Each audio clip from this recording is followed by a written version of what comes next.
먼저 대통령님 모두 발언 듣겠습니다. 네, 여러분 반갑습니다. 이재명입니다.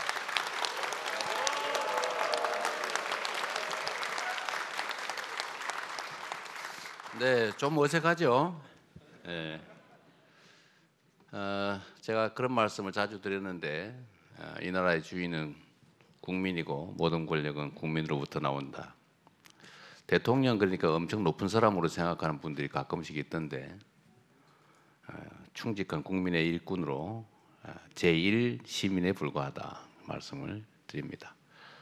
아까 들어올 때 보니까 저한테 막 저 갇혀가지고 고함 치는 분 있던데 이거 서 계셔도 되니까 들어오라고 하시죠. 우리 1차 토론 아까 보니까 뭐 무한 뭐 저거 하면서 여기 참사 얘기였어요. 고함 치던 분 계시던데 마이크 줄 테니까 들어와서 말씀하시라고 하십시오. 일단은 제가 오늘 여기 여러분을 뵙고자 한 거는 일단은 제가 선거 때 다니면서 참 많은 말씀을 들었는데 그때 당시에 저한테 하고 싶은 말씀이 많았는데 사실은 뭐 이런저런 이유로 하시고 싶은 말씀을 제가 충분히 못 들은 게 있습니다.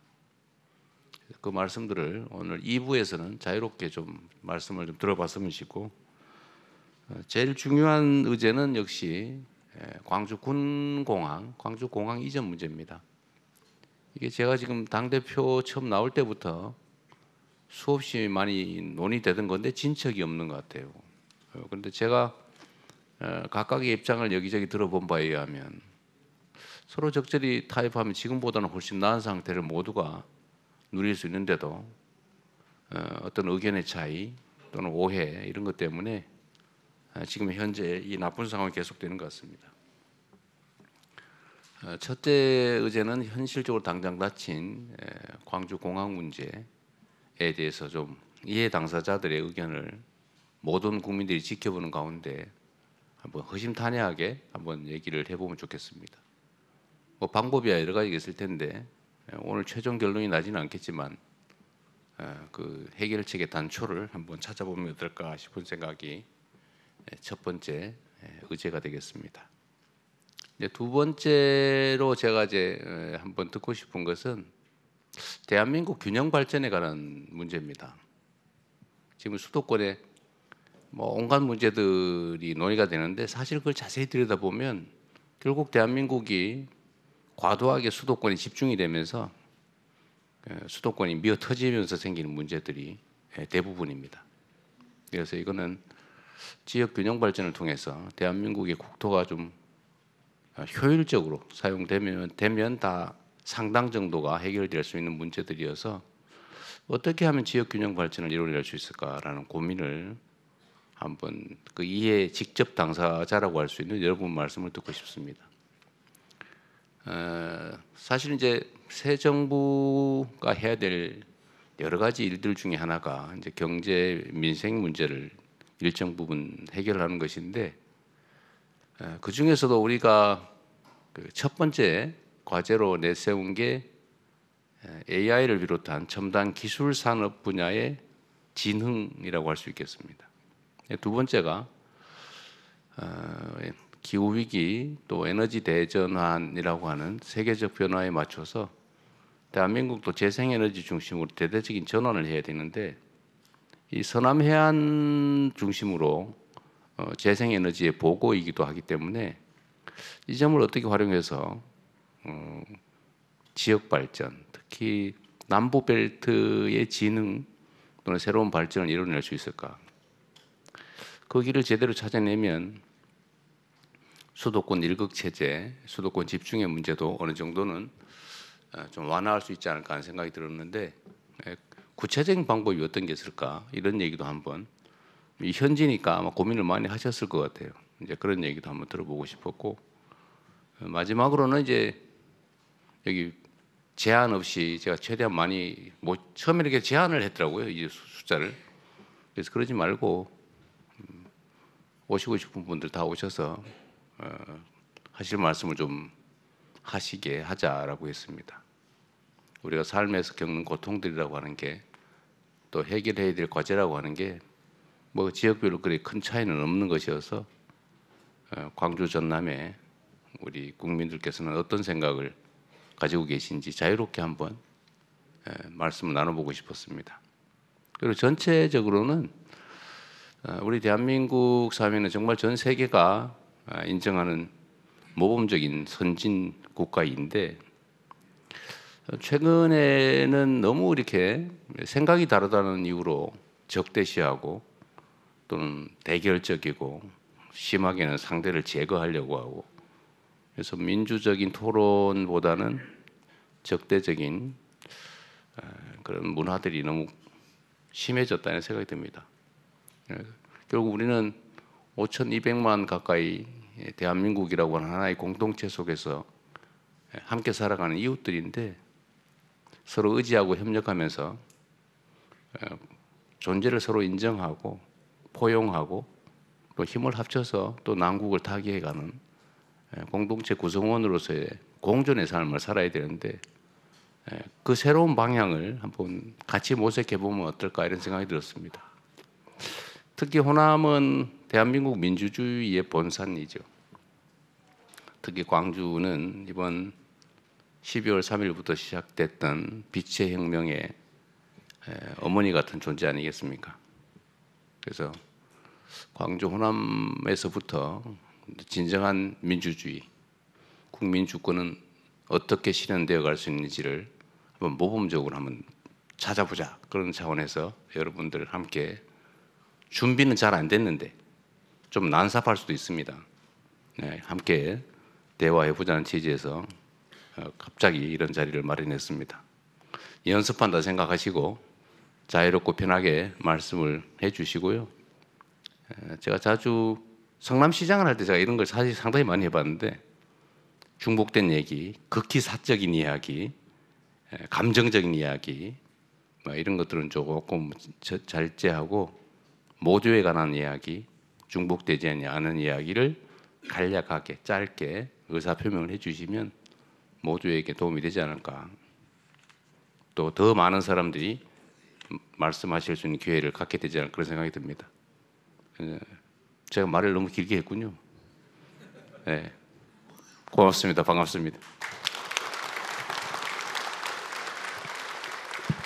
네, 오늘 대통령께서 자연스럽게 의제를 제안하셨습니다. 군공항 이전 문제, 대한민국 균형 발전 문제, 세 번째는 적이가 아닌 다양성 공존의 문제, 네 번째는 국민 주권의 실천 문제를 일단 제의를 하셨습니다. 그러면 다음은 강기정 광주시장 발언 듣겠습니다. 대통령 감사합니다. 취임 이틀째에 안전치안 전국시도회의를 소집해서 점검해 주셨는데 오늘은 3주째 만에 대통령께서 약속하신 군공항 문제를 이렇게 들고 오셔서 참으로 기쁘고 이렇게 빠를 줄을 솔직히 몰랐습니다. 그리고 오늘도 이 테이블도 참 소박하니 거리감 없이 이렇게 만들어 주시고 또 특히 활짝 열어주신 점도 우리들한테 편하게 마음을 열어주신 것 같아서 감사드립니다. 저는 어제 용산 대통령실 우리 다녀왔는데 하정우 수석님 뵙고 왔어요. 근데 제가 과거에 대통령실 갔을 때보다 훨씬 젊고 빠르고 활기차다 이런 생각을 좀 가져보게 됐습니다. 오늘 제가 이제 드리고 싶은 그 군공항 문제 말씀인데 사실은 대통령께서 5월 17일 날 DJ 센터에 오셔서 그 군공항 문제에 대해서 이렇게 말씀하셨습니다. 그건 제 식인데요. 국가가 주도하겠다. 대통령이 책임지겠다. 그리고 무한의 충분한 또는 적절한 보상을 하겠다. 이런 3원칙을 말씀하셔서 제가 그날 그 3원칙을 광주 시민들한테 다 퍼뜨려 버렸습니다. 그래서 광주 시민들은 다 알고 있습니다. 3원칙이 3대 원칙이 뭔가. 아무튼 그래서 그동안 이제 저희들이 자치단체에서 풀려고 했는데 잘 안 풀렸습니다. 우선 알다시피 기부대 양여법으로 그동안 풀려고 했는데 너무너무 안 풀리고 한 10여 년 됐습니다. 제가 이제 그동안 4가지 일을 우리들이 해봤는데 하나는 기부대 양여법으로는 부족하다. 국가가 개입해야 된다. 지원해야 된다. 그래서 23년 3월경에 특별법을 하나 만들었습니다. 국가도 지원할 수 있다. 두 번째로는 그 법이 만들어지면서 저하고 김영록 지사님하고 함께 무안을 그러면 민간, 군, 국제선 모두를 통합시켜서 통합공항을 만들자, 이런 선언을 최초로 했습니다. 23년 말입니다. 그리고 세 번째로는 그것 가지고는 부족하니 광주에서 1조를 국가 지원 빼고 광주만 노력해서 1조를 추가로 지원하겠다. 무안 근처 그쪽에 광주 돈으로. 그러니까 그리고 이제 네 번째는 소음 대책이라든가 여러 가지 저희들 나름대로 양파도 뽑고 농활도 다니고 참말로 나름대로 고생을 했습니다. 근데 우리 죄송한데 군수님이나 무안 군민들이 마음을 안 열어주셨어요. 그래서 아직도 안 되고 있는데요. 오늘 오신 것 보니까 참 너무 기분도 좋고 대통령님 노력에 결과물이 맺어질 것 같아서 좋습니다. 저는 딱 한 가지 말씀만 드리고 싶습니다. 지금 무안공항이 명색이 그래도 광전남 서남권 관문공항인데 지금 여객기 참사로 인해서 멈춰서 있지만은 참사 없더라도 여기에는 진짜 사람이 안 가요. 광주공항이 1년에 한 300만 명입니다만은 무안공항은 뭐 1년에 30만 명, 뭐 조금 플러스 알파 30만 명? 30만 명. 지사님이 혹시 틀리면 이따 수정해 주십시오만. 그래서 죄송합니다. 지금 청주공항, 대구공항 이런 데는 막 몇 배씩으로 올라갑니다. 글로벌 시대를 맞이해서. 근데 명색이 광전남은 중국 1시간 나가려고 5시간, 6시간 비행기를 타고 갑니다. 그 버스를 타고 갑니다. 그래서 오늘 기회에 정말 이 문제는 해결해야 되겠고, 그래서 군공항 이전을 계기로 해서 명실상부한 서남권 관문공항을 무안공항으로 만들어야 될 것 같습니다. 그래서 기회가 왔습니다. 이제 이재명 대통령 시대. KTX가 앞으로 길면 2년, 짧으면 1년 안에 목포까지 통하는 KTX가 무안공항을 갑니다. 일부러 곡선을 휘어서 무안공항을 갑니다. 반드시 갈 걸. 국가 돈 더 들이고 광주 시민들, 전남 도민 시간 더 걸려서 휘어서 갑니다. 무안공항을 활성화하기 위해서 가겠습니다. 그래서 이 기회입니다. 그래서 저는 오늘 좋은 시작이 됐으면 좋겠고, 마침 오늘 김용범 우리 대통령 정책실장님이 무안이 고향입니다. 그 다음에 김용범 실장님이 제 고등학교 1년 선배님이십니다. 무슨 이야기냐면 광주와 전남을 다 합니다. 그래서 김용범 실장님 산하에 우리 무안, 광주, 전남, 기재부, 국방부 이 팀 하나 만들어서 한 회의 10번만 하고 결론 내려라, 이런 지시를 확실히 해주시면 저희들이 성심성의껏 대통령 뜻 받들어서 한번 해보고 싶고, 광주 전남에 뭐 산업발전도 좋다 뭣도 좋다 하는데 모두가 여론조사하면 군공항 이전과 서남권 관문공항입니다. 글로벌 사회에서 광주가 명색이 민주주의의 중심도시인데 공항이 없으니 이것이. 잘 부탁드리겠습니다. 저는 여기서 마칩니다. 예, 감사합니다. 광주에 공항을 놔두자 그 말은 아니죠? 광주공항은 지금 제주 노선이 활성화돼서 한 1년에 300만 정도. 광주공항은 놔두자 그 말이에요? 옮기자는 거 아니에요? 지금 광주공항에 있는 민간공항, 군공항을 다 무안으로 옮겨서 네. 통합공항을 만들자고. 그러니까요. 광주에 남겨놓자고 말은 아니죠? 이제 광주 적은 이제 옮기는 겁니다. 예. 혹시라도. 네. 알겠습니다. 네, 말씀 박수 잘. 다시 쳐주세요. 네, 박수 다시 쳐주세요. 네. 네, 말씀 잘 들었습니다. 하나만 공지를 좀 드리면요. 혹시 꼭 이 자리에서 말씀을 못 하셔도 출입구 바깥쪽에 대통령에게 말한다라는 메모지가 준비되어 있어서 거기 남기시면 꼭 전달되니까 기억해 주시기 바라고요. 지금 들어올 때 나눠주지 그러셨어요. 지금 기다리면 쓸 아마 거를. 비치가 돼 있다고 합니다. 네. 네, 계속해서 김영록 전남도지사님 말씀 듣겠습니다. 예, 대통령님 감사합니다. 대통령님께서 3주 만에 이렇게 우리 광주 전남에 직접 방문해 주시니까 저는 한 3개월쯤 있으면 오실 줄 알고 있었는데 사실 준비도 안 됐습니다만은 이렇게 오셔서 허심탄회하게 해 주시고 또 당초에 100명 정도 이렇게 들어오게 돼 있었는데 아까 보니까 이제 전부 다 들어오도록 이렇게 해서 정말 이 자리가 국민 주권 시대의 토론장으로서 정말 잘 돼 있다 이렇게 생각을 합니다. 대통령님께서 이렇게 해주시니까 저도 원래 4분밖에 말을 못하게 돼 있는데 어떻게 해야 될지 더 하세요. 더 해요. 그래서 우선 이번에 추경에서 민생 지원금을 국민에게 줄 수 있게 이렇게 해줘서 우리 서민들 정말 좋아하고 특히 골목 상권 상인들도 좋아해서 경제가 이제 좀 팍팍 돌아갈 것 같다. 또 이렇게 하고 있기 때문에 정말 저희들도 잘 된 일이다. 소비자 심리도 보니까 대거 살아나서 이번에 뭐 108인가를 기록했다고 나왔던데요. 이렇게 대통령 취임 이후에 밤잠을 설치면서 너무 일을 많이 하신다. 국민들이 이렇게 지금 걱정들을 많이 하시는데 대신 경제는 이렇게 살아난 것 같아서 정말 깊이 감사의 말씀을 드립니다. 그리고 참 지방에 더 많이 지원하라고 지금 시켜놨습니다. 지방 그리고 이제 저희들은 전라남도는 이제 나라에서도 많이 하지만은 저희들 자체적으로 빚을 내서라도 사실은 민생경제 살리기 위해서 지금 한상주 지금 우리 전통시장 회장이 박수를 크게 치는데요. 우리 전라남도도 나름대로 노력을 많이 하고 있고 한 5,600억 정도 이렇게 추경을 이렇게 했고요. 그다음에 전라남도에서 지역사랑 상품권을 이번에 전체적으로 한 1조 3천억 정도를 발행을 전체적으로 하게 될 것 같습니다. 그리고 이 할인율이 15% 가까이에 이르기 때문에 15%에 이르면 지금까지 그런 기회가 없었거든요. 그래서 굉장히 우리 지금 시도민들이 기다리고 있을 거다 이렇게 생각을 합니다.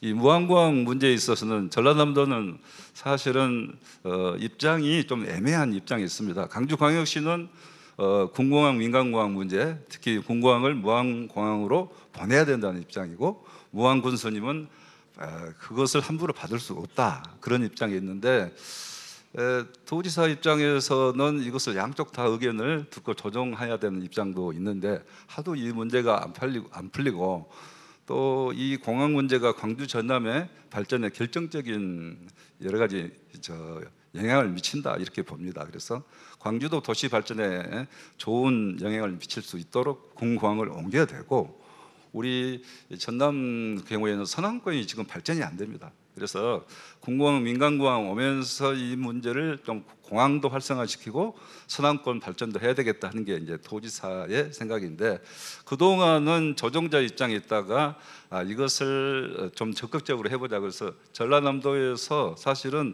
여러 가지 홍보물을 많이 만들어서 왜 무안공항에 군공항과 민간공항이 동시에 이전해야 되는가 그런 홍보물을 많이 만들어서 언론에 홍보도 하고 사실 TV 광고까지 하면서 이렇게 적극적으로 해왔습니다. 그렇지만은 이제 저도 앞에 무안 군수님이 계시는데요. 전라남도 산하의 자치단체이긴 하지만은 또 엄연한 독립된 지방자치단체로서 역할을 해야 되고 그래서 군수님이 강하게 사실은 그동안에 좀 이 부분에 반대가 있어서 진전이 없었습니다. 그래서 저희 전라남도 입장에서는 이 문제를 풀기 위해서는 무한 국민들의 수용성을 좀 높이도록 여러 가지 국가적인 지원책을 좀 강화해서 이렇게 해 주십사 하고 건의를 여러 번 드렸는데 중앙 단위에서 그 제 말에 동의는 했습니다만 실제 그것을 액션을 해서 어떤 국가적인 지원 플랜을 만들어서 제시한 적은 없습니다. 그러다 보니까 지금까지 어떤 면에서 무한 국민들을 설득하는데도 한계가 좀 있었다 이렇게 생각이 되는데 이제 대통령님께서 나서서 직접 이 문제를 챙기시겠다고 이렇게 하니까 사실은 저희 전라남 도민이랄지 광주 시민들은 큰 기대를 갖고 있고 이번 기회에 이 문제를 해결하고 광주 전남 발전을 기하자 상생 발전도 하고 지역 발전도 하자 이런 기대가 큽니다. 그리고 우리 무안 국민들은 반대 여론도 있지만 또 일부는 그러면 대통령께서 나서시는데 이런 기회에 국가적인 좋은 지원 프로그램을 우리가 받아서 수용을 해서 무한 발전을 해보자 이런 또 의견도 또 사실 많이 있습니다. 그렇지만 또 사실 반대 의견도 사실 없습니다. 그런데 최근에 가장 여론조사 중에서 저희들 나름대로 유리한 것은 24년 지난해 1월 달에 가장 높은 여론조사 찬성률은 무한공항 반대가 과거 찬성이 30%에 있다가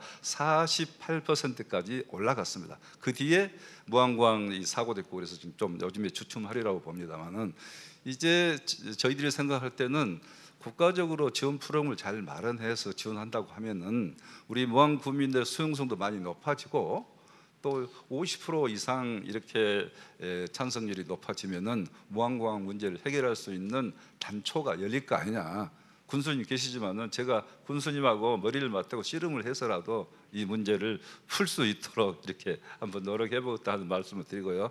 이제 이 문제는 시간이 저는 없다 생각합니다. 그래서 올 연말까지는 사실은 이러한 문제에 대해서 어떻게 할 것인가, 우리가 결론을 내서 답을 내지 않으면 계속 문제를 끌고 한다고 해서 해결되지는 않는다고 봅니다. 그래서 대통령님께서 이렇게 지원해 주시겠다, 또 주도하시겠다, 정부에서 이렇게 하시니까 이번 기회에 정부가 좀 획기적인 대안을 좀 마련을 해서 무한 국민들이 싫어도 할 수밖에 없다 이런 분위기가 될 수 있도록 좀 해주시면은 도지사도 책임지고 올 연말까지는 좀 어떤 기본 합의를 이끌어낼 수 있도록 최선의 노력을 다하겠다는 말씀을 드립니다.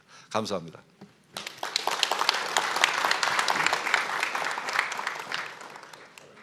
네, 말씀 잘 들었습니다. 다음은 김산 무한 군수님 말씀 듣겠습니다.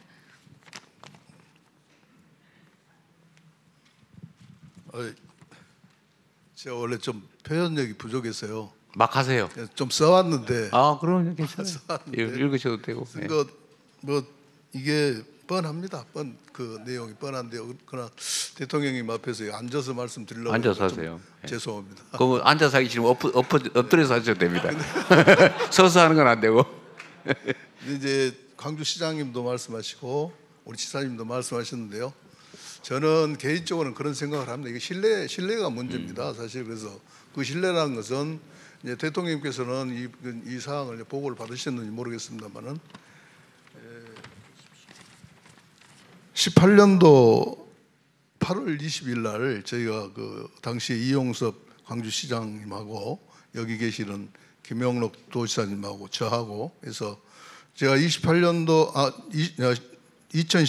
8월 20일이면 초선 군수 되어 가지고 몇 개월 한 2달째인가 되는데 어리벙벙 할 때입니다.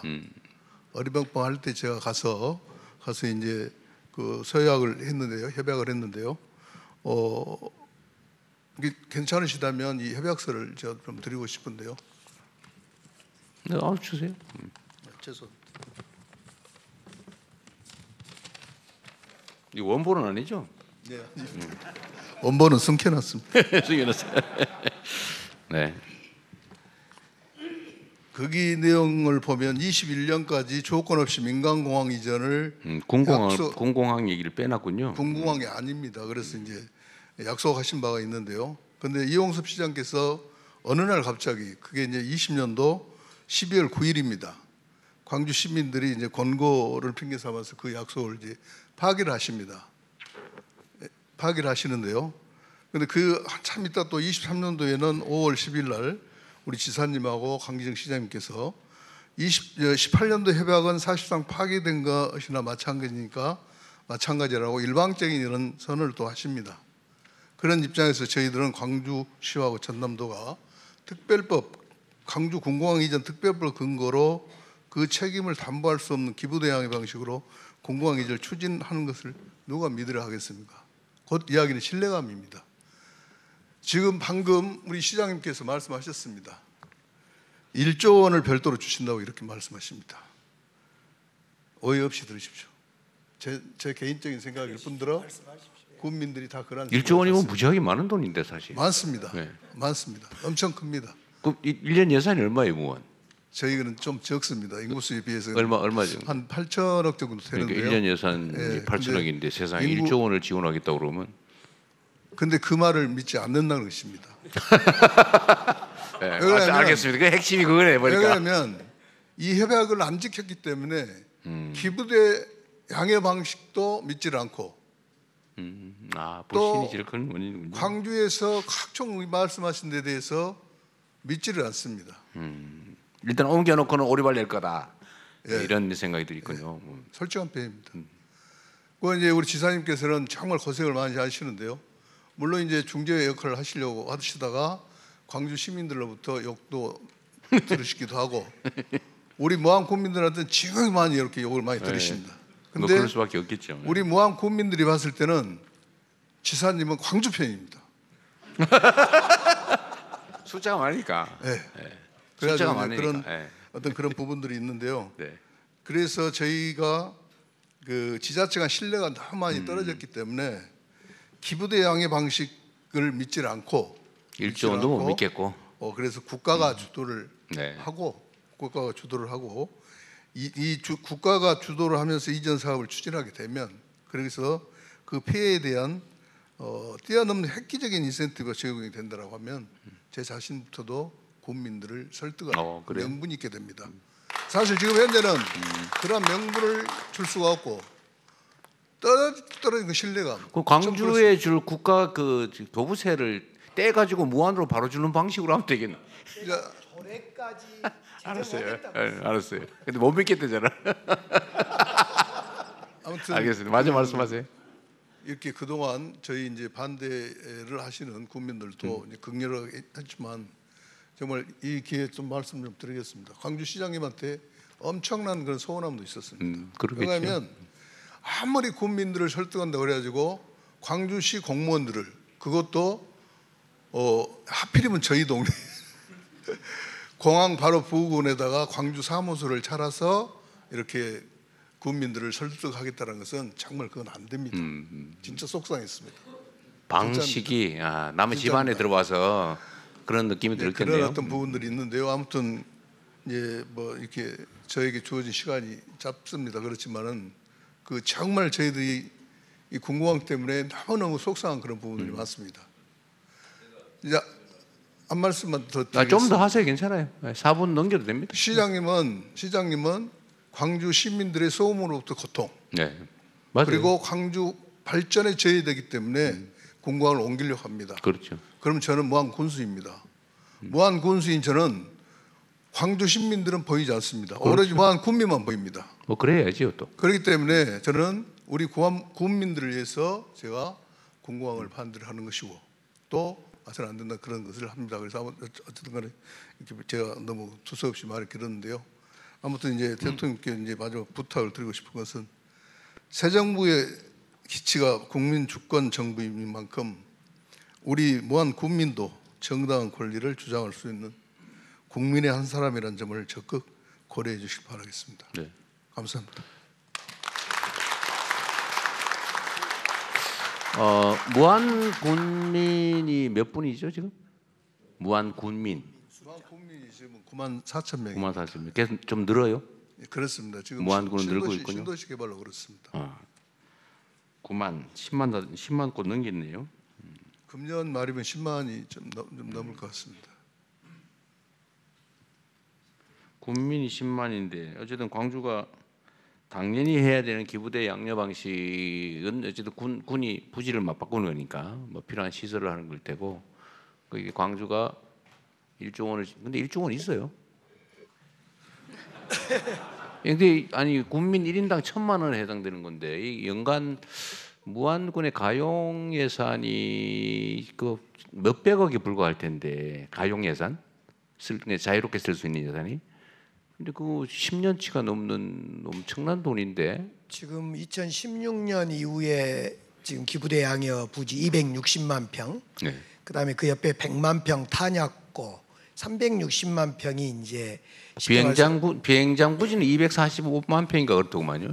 뭐 아무튼 260만 네, 평으로 네. 저희들은 알고 있습니다. 그리고 이제 그 옆에 탄약고 한 100만 평. 탄약고까지. 네. 탄약고는 비행장하고 연동되어서 같이 묶여서 가요. 지금은 탄약고를 비행장 안의 절반, 밖의 절반으로 새로 구축하고 있습니다. 어쨌든 이제 이 참 어려운 문제입니다. 탄약고는 군 공항하고 연계되어 있는 거예요? 연계 같이 다닙니다. 국방부 관계자 안 왔죠? 일단 나중에 얘기 따로 한번 들어볼게요. 네.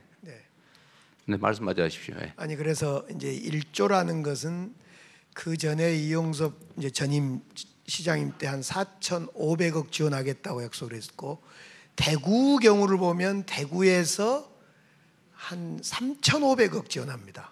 근데 이제 4,500억 지원인데 제가 이제 저희들이 계산을 여러 가지 방식으로 했습니다. 국가에서 지원한 거 빼고, 법으로 지원된 거 빼고, 우리 광주시가 저기를 개발하거나 여러 가지 방식으로 지원할 수 있는 개발 이익을 포함해서, 환수해야 되겠죠. 이렇게 광주시가 땅을 가지고 있지는 않으니까. 저 땅은 이제 저희들이 지어주니까 저 260만 그러니까 평은 소유는 광주 광주 겁니다. 소유, 이제 땅이 광주 소유예요. 기부대 양이옵니다. 아니 그러니까 기부대 양을 예. 하더라도 지금 현재 땅을 소유한 건 지금은 아니죠. 아닙니다. 예. 저것은 이제 국방부로부터 저희들이 소유를 넘겨받으면 저걸 저희들이 개발해서 어떤 이익을 처분을 해서 예. 이제 무안에다가 땅 그렇습니다. 사서 지어지는 거니까. 먼저 빚내서 무안공항을 지어주고 군공항을 지어주고, 그리고 저 땅을 우리가 받아서 개발해서 저희들이 쓰는 방식입니다. 땅을 넘겨받아서 개발해서 비용을 조달하고 차액은 그렇습니다. 광주시가 갖는 거예요? 그렇습니다. 사실은 대구공항이 지금 문제 어디에 봉착했냐면, 빌려서 공항을 지어야 되는데 이 빌리는 SPC 구성이 어려워져서 대구공항이 멈춰 있는 겁니다. 근데 그러니까 계산을 해보시니까 예. 저 무안군에다가 1조 원을 지원하고도 광주가 손해 보지는 않고 충분히 공항을 이전할 수 있겠다고 판단이 들었다는 거 아니에요? 그렇습니다. 1조 정도는 광주시에서 근데 감당하겠다. 예정 추산 이익이 얼마 정도인데? 저건 이익으로 계산하지 않고 아니 차익이 있을 거 아니에요. 예를 들면 인수하는 비용과 개발해서 매각했을 때 차익이 있을 거 아니에요. 국방부에서 이야기를 해야 하는데 2016년에 계산할 때 새로운 공항을 지어주고 비용이고 여기를 개발하고 하는 총 비용이 5조 6천억인가 5조 됐습니다. 6천억이고. 근데 지금은 한 9조까지 올라간다고 봅니다. 비용이? 근데 사실은 문제는 있습니다. 무슨 말씀이냐면, 이제 그 결론만 그냥 구조가 9조 정도를 비용이 들어갈 건데 그렇죠. 이 땅을 이제 받아서 팔면은 그 판매 가격하고 차액이 광주시의 수익 아닙니까? 요즘은 계산 못 얼마죠? 해봤습니다. 요즘 계산 못 해고 지금 1조 계산할 그러니까 저기 무안에서 못 믿는구만 보니까. 아니 이제 그것은 계산이 나와 있습니다. 그리고 얼마 저희들이 정도 추산 대충. 네, 얼마 정도인데? 2016년에 국방부에서 공식적으로 할 때는 그 당시 4,500억이 개발 이익이 남는 것으로, 그 정도밖에 안 남는 그래서 거예요. 4,500억을 무안에 주겠다 예. 그렇게 공식적으로 발표를 했는데, 그 뒤로 저희들이 부동산 경기가 나아졌기 때문에 다시 계산하자 해서 총리실에서 다시 계산을 했습니다. 근데 네. 그 계산이 지금도 한 3년 됐기 때문에 유효할지는 모르지만 그 당시 계산을 해보니까 제가 알기로는 약 8천억 정도 1조 원이 안 된다. 예, 개발이익이 남는 것으로. 그러니까 좀 못 믿는 거죠. 네, 그런데 이제 네. 못 믿는 것보다도 제가 생각할 때는 믿기는 믿는데 사실 반대를 하고 싶은 겁니다. 왜냐하면은 아니 지금 공식서도 이제 막 온 국민이 쳐다보는 가운데 근데- 하신 말씀이 공식 발언이지. 아니 신뢰 문제 맞는 거죠. 맞습니다. 예. 왜냐하면은 얼마 남아요? 그것을 만약 1조를 주겠다 하면은 저희들이 제도 장치를 하게 되고, 아니니까 그거는 나중에 네. 얘기하기로 하고 이제 일단은 얼마 정도 남는지 실현 가능성이 있는지를 제가 한번 체크 한번 해볼게요. 8천억 정도 남는 것으로 3년 전 했을 3년 때 전에 국무총리실에서 검증할 때는 그렇게 이야기가 됐었어요. 8천억 정도. 그러니까 이걸 담보하는 방법은 사실 어려운 게 아닙니다. 예, 그 별로 안 어려워. 예를 들면 그냥 단순하게 얘기를 하면요, 약속만 해도 안 지킬 경우가 걱정이잖아요. 근데 이 기부대 양녀 사업에 뭐 법을 고치든지 해가지고 무안군이 사업자로 참여하면 제일 확실하지. 그렇잖아요. 그 길을 열어주면 되잖아요. 쉽게 말해서 금고 관리를 무안군에 맡겨버리면 되죠. 그렇죠? 예, 그러면 불신의 문제는 해결할 수 있지. 제가 하여튼 문제는 남는 게 얼마냐가 문제인데 예. 남는 금액을 얘기를 잘 안 하는 걸 보니까 예. 무안군 그 공항을 개발할 때 필요하면 광주도 SPC의 주체로 참여하겠다. 광주공항, 무안공항을 광주공항으로 생각하겠다라는 정도로 제가 의지는 밝혔습니다만, 그러니까 광주가 뭐 하는 거는 무안 입장에서는 사실은 뭐 중요한 게 아니고, 예를 들면 1조 원을 다 할지는 금액 문제나 실현 가능성 문제는 따져봐야 되겠는데, 하여튼 약속을 진짜 지킬 수 있다면 사실 무안으로서는 새로운 발전의 기회를 잡는 거잖아요. 어떤 방식으로 해결할지는 모르겠지만, 근데 못 믿겠다고 하는 거니까 실현 가능성 담보만 확실하면. 근데 그 측면에서는 이 기부대 양녀 사업에, 왜냐면 무안도 땅이 들어가니까 그래서 무한을 이 전체 기부대 양료 사업이 지금 기부대 양료 사업이 아니지 이제는 정부가 재정 지원을 하도록 해놨으니까요. 이제 그 정부가 얼마 정도를 뭐 부담할지는 모르겠지만 하여튼 무한도 하나의 공동 사업자가 돼서 예를 들면 뭐 처분 이익을 우선적으로 무한이 무한 발전에 사용하는 걸로 이렇게 만들면 일단 기본적인 얼개는 그런 것 같습니다. 그러면 별로 문제는 아닌 것 같은데 실제로는 이제 얼마 정도의 사업성이 있겠냐가 제일 핵심이겠네요. 국방부 아까 그 제가 뭐 하나 궁금한 게 있는데 지금 탄약고도 아마 이게 비행장만 이전하면 그 개발 이익이 더 떨어지겠죠. 탄약고까지 넣어서 계산한 거예요? 예, 그렇습니다. 그 탄약 그랬을 때 8천억 정도 나오더라.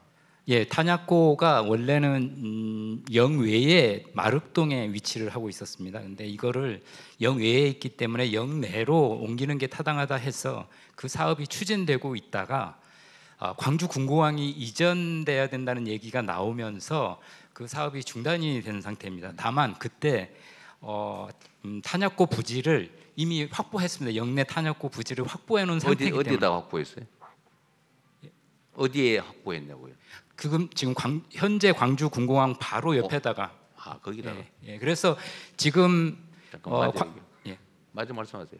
지금 광주 군공항 아까 부지가 248만 평인데 그 영내에 새로 확보한 탄약고 부지까지 합쳐서 말씀드린 거고요.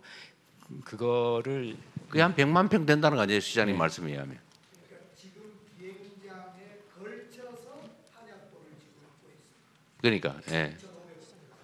그러니까 좌우지간에 개발 가용 면적이 넓으면 넓을수록 무한에 줄 수 있는 여력이 커지는 거잖아요.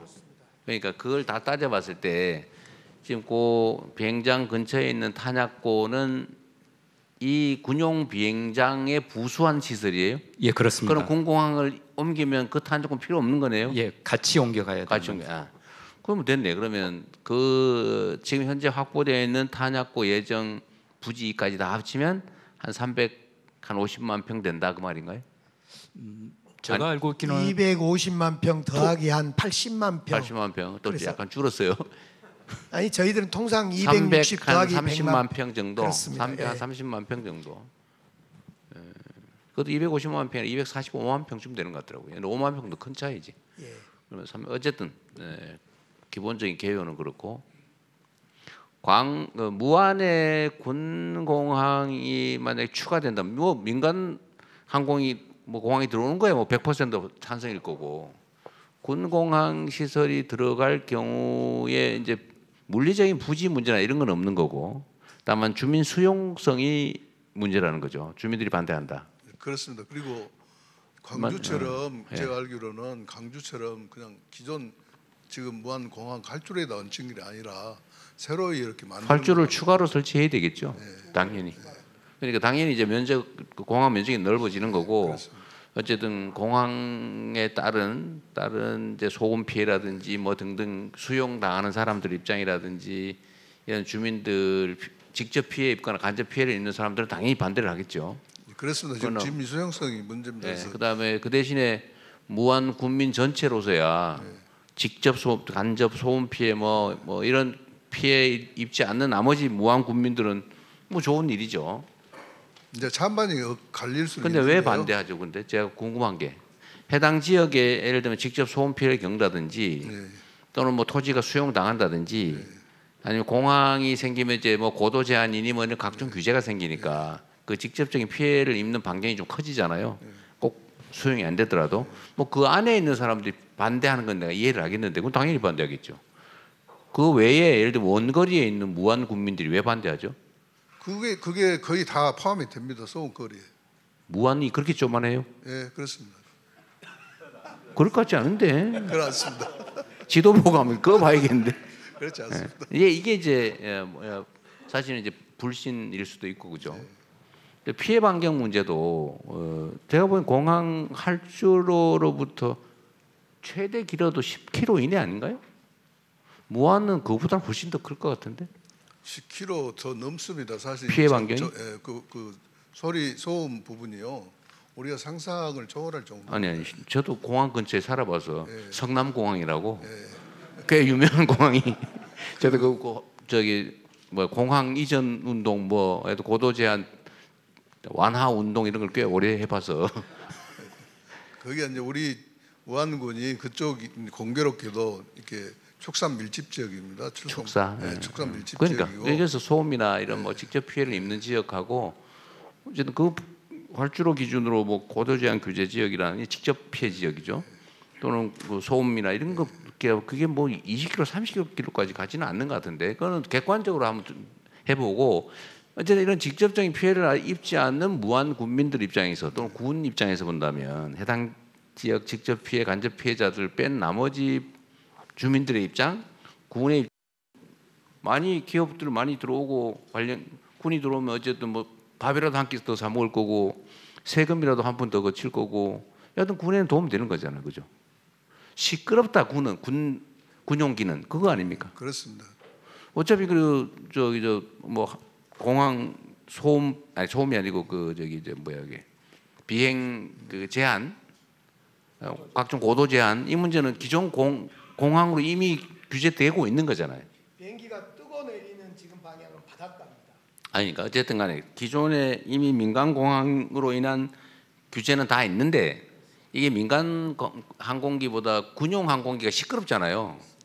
그러니까 군용 항공기는 안 되고 민간 항공기만 들어와라고 하는 거지 사실은. 그렇습니다. 그러니까 그래서 내 결론은 이 소음 문제 말고 고도 제한으로 인한 재산상 피해 문제는 이미 민간 공항으로 다 설정돼 있는 거잖아요. 네. 그러니까 군 공항이 들어온 걸로 인한 추가 피해라고 하는 거는 소음이지. 네.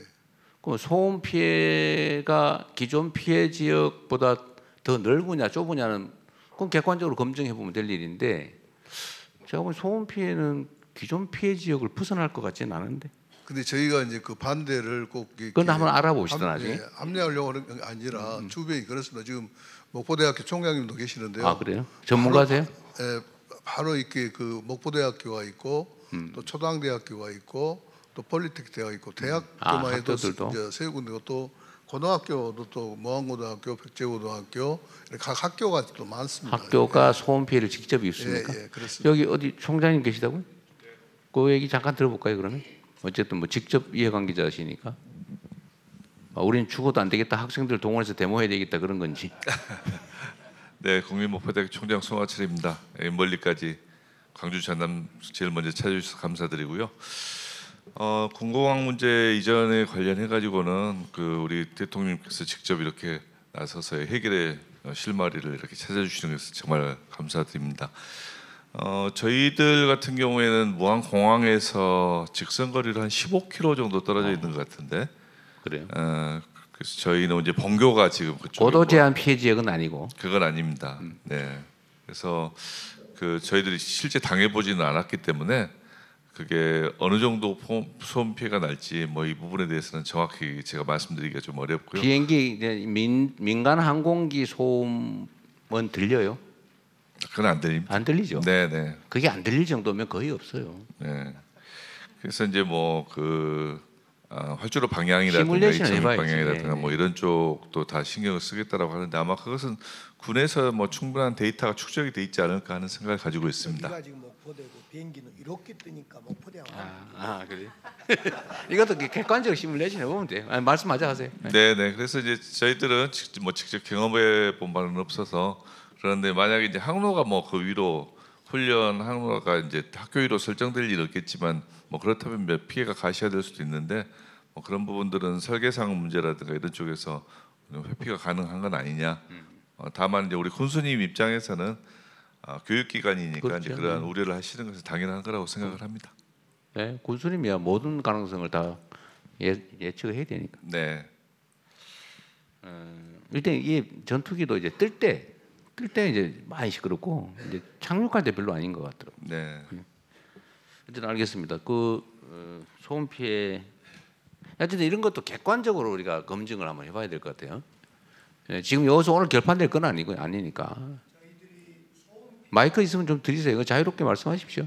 중요한 일이니까. 저희들이 소음 피해와 관련해서는 하도 광주가 당해보니까 그런 피해를 무한했다 또 고통을 줄 수 없다라는 생각하에 항로 문제라든가 여러 가지를 볼 때 민가는 없는, 물론 축사는 많습니다. 근데 축사야 이제 당연히 보상은 충분히 해야죠. 충분히 보상하고 이전할 수 있는 건 하고, 그런데 소음 피해는 저희들이 토론회도 직접 하고 그랬는데 소음 피해 문제는 어째 없을 수가 있겠습니까마는 그 지금 광주가 겪고 있는 도심 한가운데 느낌은 아니니까 바로 바다로 뜬다거나 이런 문제가 있어서 그 문제는 과학적으로 학술적으로 검토해야 될 문제입니다만은 그 점은 없진 않겠으나 심하지 않을 거다 이런 생각을 해봅니다. 심하지 않더라도 사실은 이제 저도 옮겨오는 지역 입장에서는 대통령님 저도 한 안 가지 심하더라도 없는 것보다 있는 게 싫은 거고 안 오는 거 좋으니까 당연히 반대하죠. 그런 것도 예를 들면 이제 무한 군수님이 들으시면 섭섭할 수 있어요. 거의 없을 거다. 있다는 얘기거든. 있다는 걸 부정하지 않습니다. 어쨌든 말씀하십시오. 예. 저한테 자꾸 이제 광주 편만 든다 하니까 정말 말하기가 어려워요.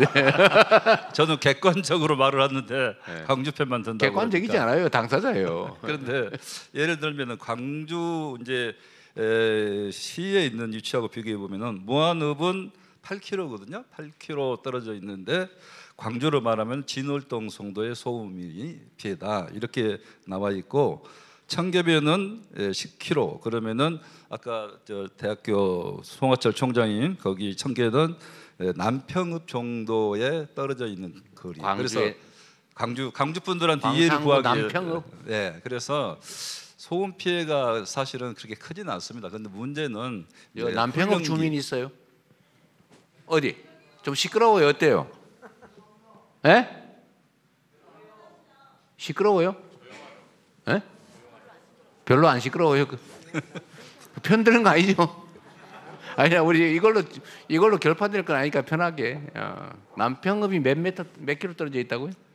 10km. 시끄럽진 10km. 않습니다. 10km. 남평읍은 괜찮다. 아까 또 예를 10km. 8km였던데 8km. 무안읍은 8km 떨어져 있는 아니. 광주 진월동. 광주시는 그럼 8km면 어디쯤에 해당돼요? 진월동입니다. 그게. 진월동 주민 있으세요?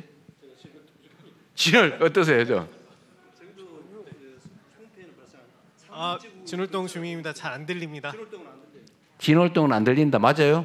저 뒤에도 손 드시면 되는데 진월동 주민 진월동에서 비행기 소리 잘 안 들립니다. 잘 안 들린다는 네. 들린다는 얘기인데 거의 안 들립니다. 거의 더 들린다는 얘기지. 안 들립니다. 안 들립니다. 이거 확실히 광주 주민들이라서 약간 들린다는 얘기 같아요 보니까. 저 뒤에 그 아까 진월동은 어떠? 진월동도 동해 거리에 따라 다르겠죠. 좀 어떠세요? 산이 있기 때문에 진월동은 산이 있기 때문에 지금 저는 이제 진월동 주민인데요. 그걸 산술적으로 기जान으로 계산하거나 하면 안 그런 건 안 된다. 맞습니다. 산이 있기 때문에. 산이 있기 때문에 그게 커버가 될 수 있는 부분이 있어서 양심적으로 말씀드리면 그거는 비교가 안 된다. 이렇게 말씀드린 게 맞을 것 같습니다. 객관적이시네요. 제가 생각할 때는 이제 이런 부분이 있어서 서로 그 지형에 따라 다를 수도 있고 여러 가지 그렇죠. 있잖아요. 그래서 그런데 한번 객관적으로 우리 무안하고 우리 광주시 같이 참여, 국방부도 같이 참여해서 비슷한 여건에 있는 지역들, 예를 들면 광주 공항도 있지만은 다른 군공항이 있는 지역들, 실제가 재보면 돼요. 한번 재보고 전투기 중에 제일 시끄러운 체험을 거, 해보고 제일 시끄러운 기준 이렇게 해서 되죠. 객관적으로 이것을 좀 이렇게 말할 수 있도록 그 나중에 했으면 좋겠다. 그러니까 이런 것도 다 불신의 원인인데 사실은 이제 객관적 데이터라도 피해 예상 지역 주민들은 안 믿는 거거든요. 그래서 대통령님, 남학의 경우에도 어떤 이야기가 나오고 있느냐? 저는 지금 객관적으로 이야기하고 있습니다. 남학 주민들 중에서 객관적이지 않다니까요. 남학에도 소음 피해가 있어서 아파트 가격이 떨어진다 이렇게 이야기하고 있기 때문에 이제 이런 부분이 상당히 반대에 여러 가지 그 빌미가 되고 있는데 저는 이런 부분은 객관성에 의해서는 우리가 검증해 볼 필요가 있다. 그렇죠. 이렇게 생각하는 거죠. 그러니까 그런 것들은 사실은 그런 장난 같은 얘기들이 있는데 서울역 그 동그랗게 되는 그 돔 있잖아요. 돔 중간에 무슨 그림이 있는지 아세요? 태극기다, 무궁화다, 어떤 거 맞습니까? 모르죠. 근데 그거 가지고 맨날 싸운대. 태극기다, 무궁화다. 진짜 뭔가요? 아무도 모르지. 가서 보지 않은 사람은. 가보면 돼요. 그건 논쟁할 필요 없이 그런 거는. 자, 많이 정리가 된 것 같아요. 자, 뭐 저는 대체적인 입장은 제가 확인을 했고, 또 여러분이 원하시는 것은 이제 불신이라고 하는 게 있으니까 저는 이제 국가 단위에서 제가 책임을 지는 게 맞다고 생각해요. 그래서 정부에서 이걸 주관을 좀 하도록 하겠습니다. 아까 전남에서 제안해 주신 대로, 그러니까 전남, 광주, 당사자인 무안, 그리고 국방부, 아까 기재부가 해야 된다 그랬어요? 그 재정 지원 문제 때문에 제가 지원한다고 했으니까 해야 되겠지요. 그럼 기재부까지 해서 그 대통령실에서 TF팀을 만들고요. 만들고 최대한 빨리 속도 있게 실제 조사도 좀 하고 이 주민들도 좀 참여시키든지 외부 전문가도 좀 하고 해가지고 TF팀을 만들도록 하시고요. 대통령 국토부도 민간공항 문제도 같이 그리고 국토부도 같이 하라고 하시죠. 국토부까지 그러면 6자 TF를 구성하고 이걸 대통령실에 누가 관할을 해야지 이걸? 어느? 김용범 실장 저기는 경제 쪽 담당이라 되게 바쁠 텐데. 어쨌든 그 나중에 안보실도 잘 안 어울리는데. 어쨌든 그 나중에 논의해서 가장 효율적이고 빠른 집행력을 갖도록 하도록 하고 TF팀을 만들고 정부에서 하여튼 쟁점은 대충 나온 거예요. 이 피해가 어느 정도냐, 어느 지역 지역에 피해를 입냐, 그리고 광주가 지원하겠다고 하는데 제가 보기엔 1조 원은 사실은 안 남을 것 같은데 보니까 그러니까 자꾸 안 믿는 거예요. 내가 보니까 그러니까 무안에 실현 가능한 지원, 광주의 지원 방안, 그리고 사실 전남도 입장에서도요. 무안에 해당 지역은 피해를 입지만 전남 입장에서는 중요한 국가 시설을 유치하는 효과가 있잖아요. 전남도 조금 책임지세요. 예, 대통령 말씀대로 전남도 예를 들면은 무안의 어떤 국가적 사업을 시행할 때는 항상 지방비 부담이 따르잖아요. 그 지방비 부담은 도 부담이지 강주시 부담이 아니거든요. 예. 우리가 부담합니다. 예, 조금. 예. 아니 무안군을 위무하기 위한. 예, 그 뭐 문제 해결이 된다면은 과감히 저도 부담하겠습니다. 그러니까 전남도 하고 정부도 어쨌든 제가 이 재정 지원이 가능하게 하는 법은 제가 만든 거예요. 제가 이게 대구 공항 문제도 있고 이게 도저히 해결이 안 될 것 같아서 정부가 지원을 좀 해야 좀 가능성이 열리겠더라고요. 그래서 제가 지시해서 만든 입법인데 어쨌든 정부가 재정 부담을 일부 하는 것도 넣어서 그걸 하고요. 그다음 담보 방법을 잘 만들어야 될 것 같아요. 이제 못 믿거든요. 그래서 정부 당국자 입장이 바뀌면 또 제가 또 마음이 변할지도 모르잖아요. 이제 이렇게 하면 안 되니까 SPC 구성할 때 그 우선 처분 이익 취득권을 무안군이 갖는 걸로 이렇게 하면 되죠. 원래 그렇게 하는 거예요. 이걸 제가 SPC 전문이잖아요. 대장동. 내가 뭘 해먹는 전문이 아니고. 예? 그래서 거기는 처분 권한을 그쪽이 우선권을 갖는 걸로 뭐 이런 식으로 설계하면 돼요. 그렇게 하고 최대한 속도를 좀 내서 시행하는 걸로 그렇게 합시다. 일단 요거까지 오늘 요 문제는 요렇게까지 정리하고 넘어가죠. 네.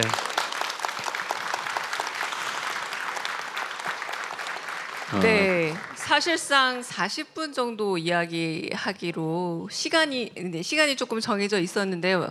그 지금 55분 얘기를 얼마 예상보다 얼마 안 넘었네. 네. 그 정도면 뭐. 네, 다음 김원 의원님, 그리고 왜냐하면 저희 다음 순서가 그 여러분의 마음을 모두 듣는 순서기 때문에 이제 여기서 김원희 의원님을 비롯해서 손 드신 분들 말씀을 들어보도록 네, 하겠고요. 잠깐만. 네, 네네. 제가 진행할게요. 차라리. 네. 어, 사회자의 잡을 뺏으시네요. 나중에 필요한 거 진행을 하시고 이제 다음에 뭘 얘기해야 되냐면 사실 뭐 개별 민원들도 많이 있을 건데 제가 지금 전남 광주 두 분한테 정책실을 통해서 요청드린 게 있잖아요. 대한민국의 제일 큰 문제는 수도권 집중이에요. 거기서 지금 비효율 문제 때문에 뭐 집값이니 뭐 국제 경쟁에 심각한 문제가 오고 있어요. 그래서 지금은 이제 앞으로는 지방 균형 발전을 하기 위해서 똑같이 하는 게 아니라 지방에다 더 많이 투자해야 된다 이제는. 그래서 그 때문에 이번에 재난 소비 쿠폰 지원이나 아니면 그 지역 화폐 지원도 수도권에서 거리가 멀수록 더 많이 지원하는 이런 방식으로 이번에 시범적으로 시행을 하려고 해요. 그리고 여기 더해서 뭐 영남이든 호남이든 충청 강원이든 어쨌든 그 지역의 특성에 맞는 발전 방안을 연구를 해야 되는데 제가 보기에는 제일 큰 게 재생에너지 산업 같아요. 그리고 여기는 지금 그 김영록 지사님이 뭐 주력해왔던 게 이제 RE 300, RE 300 그 대부분 지금 그 성공을 해서 그런지 지금 추가 재생에너지 발전 허가가 안 나고 있잖아요. 31년 6월까지 지금 동결해 놨다는데 지금 전국적으로는 그런 에너지 부족 그리고 재생에너지 부족인데 여기는 남아가지고 추가 발전 허가를 안 낸다는 게 말이 되는 소리겠습니까? 네, 가능하면 이 서남 해안 이쪽에 대규모 뭐 산업 단지를 유치하든지 어쨌든 뭔 수를 좀 내 가지고 이쪽에서 대규모로 좀 최대한 재생에너지 생산을 하게 하고 그 재생에너지를 활용한 산업이 발전할 수 있게 그래서 일자리도 좀 만들고 또 우리 입장에서는 뭐 서울대 10개 만들기 이런 식으로 표현한 지역 거점 대학 육성 방안도 앞으로는 구체화해야 되는데 하여튼 여기서 직장도 교육도 좀 풍요로운 삶도 가능한 조건을 만들어야 대한민국이 살 길이 생길 것 같아요.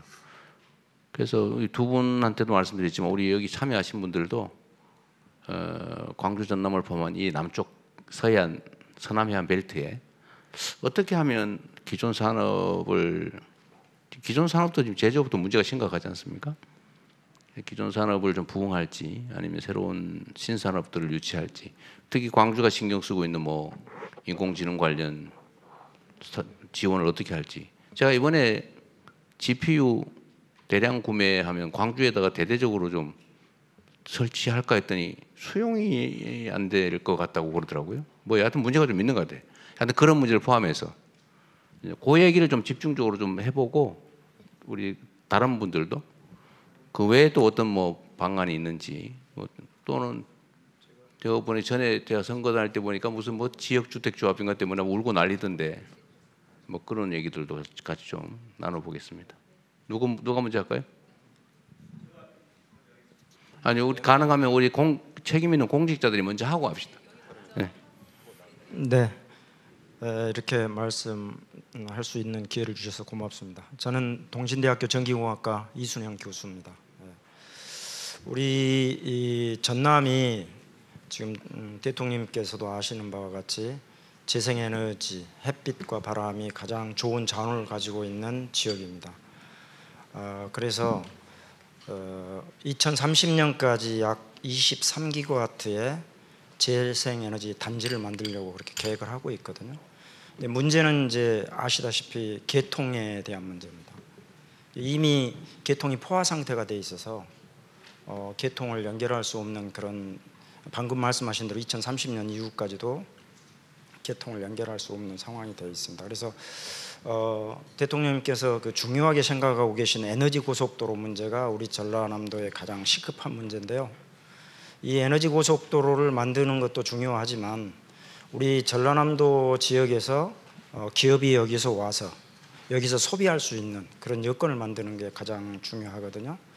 그래서 여기에 아리백 산단이라든지 이런 것들을 만들어서 예부에 있는 좋은 기업들이 글로벌한 기업들이라든지 아리백 필요한 기업들이 이쪽 아리백 산단으로 이렇게 올 수 있도록 그렇게 하기 위해서는 일본 같은 경우에는 AI 기업을 유치하기 위해서 약 4,400억 정도의 정부에서 대폭적인 지원이나 세제 지원을 통해서 이렇게 그 기업을 유치하는 사례들이 있어서 여기도 세제 지원이나 지역별 전기요금 차등화 또는 입지를 제공해 준다든지 이런 대폭적인 획기적으로 좀 지원을 해 주셔서 이쪽 지역에서 직접 만든 전기를 여기서 사용할 수 있도록 좀 그렇게 해 주시면 좋겠습니다. 특히 전라남도 경우에는 재생에너지가 많이 남기 때문에 여기에서 활용하기 위해서 인구 한 5만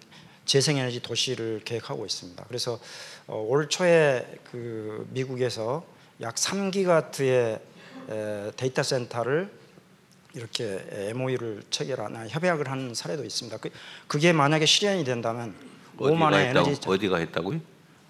솔라시도에 그렇게 올 초에? 해남에 올 초에 이따가 우리 김영로 지사님한테 말씀 들어보기로 하죠. 말씀하십시오. 다 하셨어요?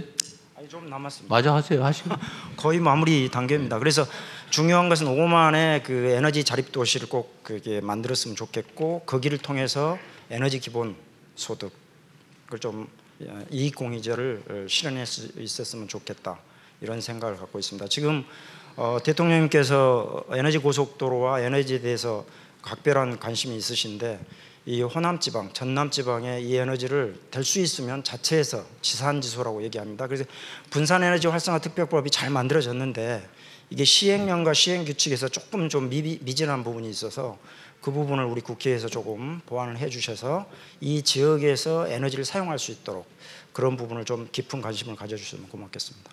이상입니다. 예, 저는 한 가지 그 전력계통 앉아서 말씀하시면 제가 열받아서 덜 무서울 것 같은데. 열받아서 전력계통 때문에요.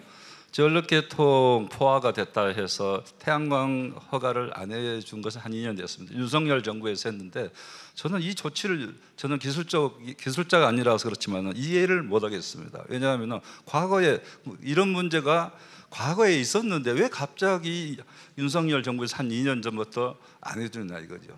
저는 그것은 송전망이 없어서 그런데 태양광을 더 이상 못하게 하기 위해서 저는 그렇게 이해를 합니다. 그런데 송전망은 전에도 문제가 개통 포화 문제가 표현에 따라서는 있을 수 있었는데 저는 기술적으로 모르겠습니다만은 이것을 밀어내기 하면은 제가 볼 때 전라남도에서 좀 문제가 남은 전기를 전라북도나 옆에 경남이나 이렇게 먼저 좀 보내고 경남에 있는 전기는 차근차근 북쪽으로 서울로 보낸다든지 뭔가 그런 기술적인 방법이 있을 것 같은데요.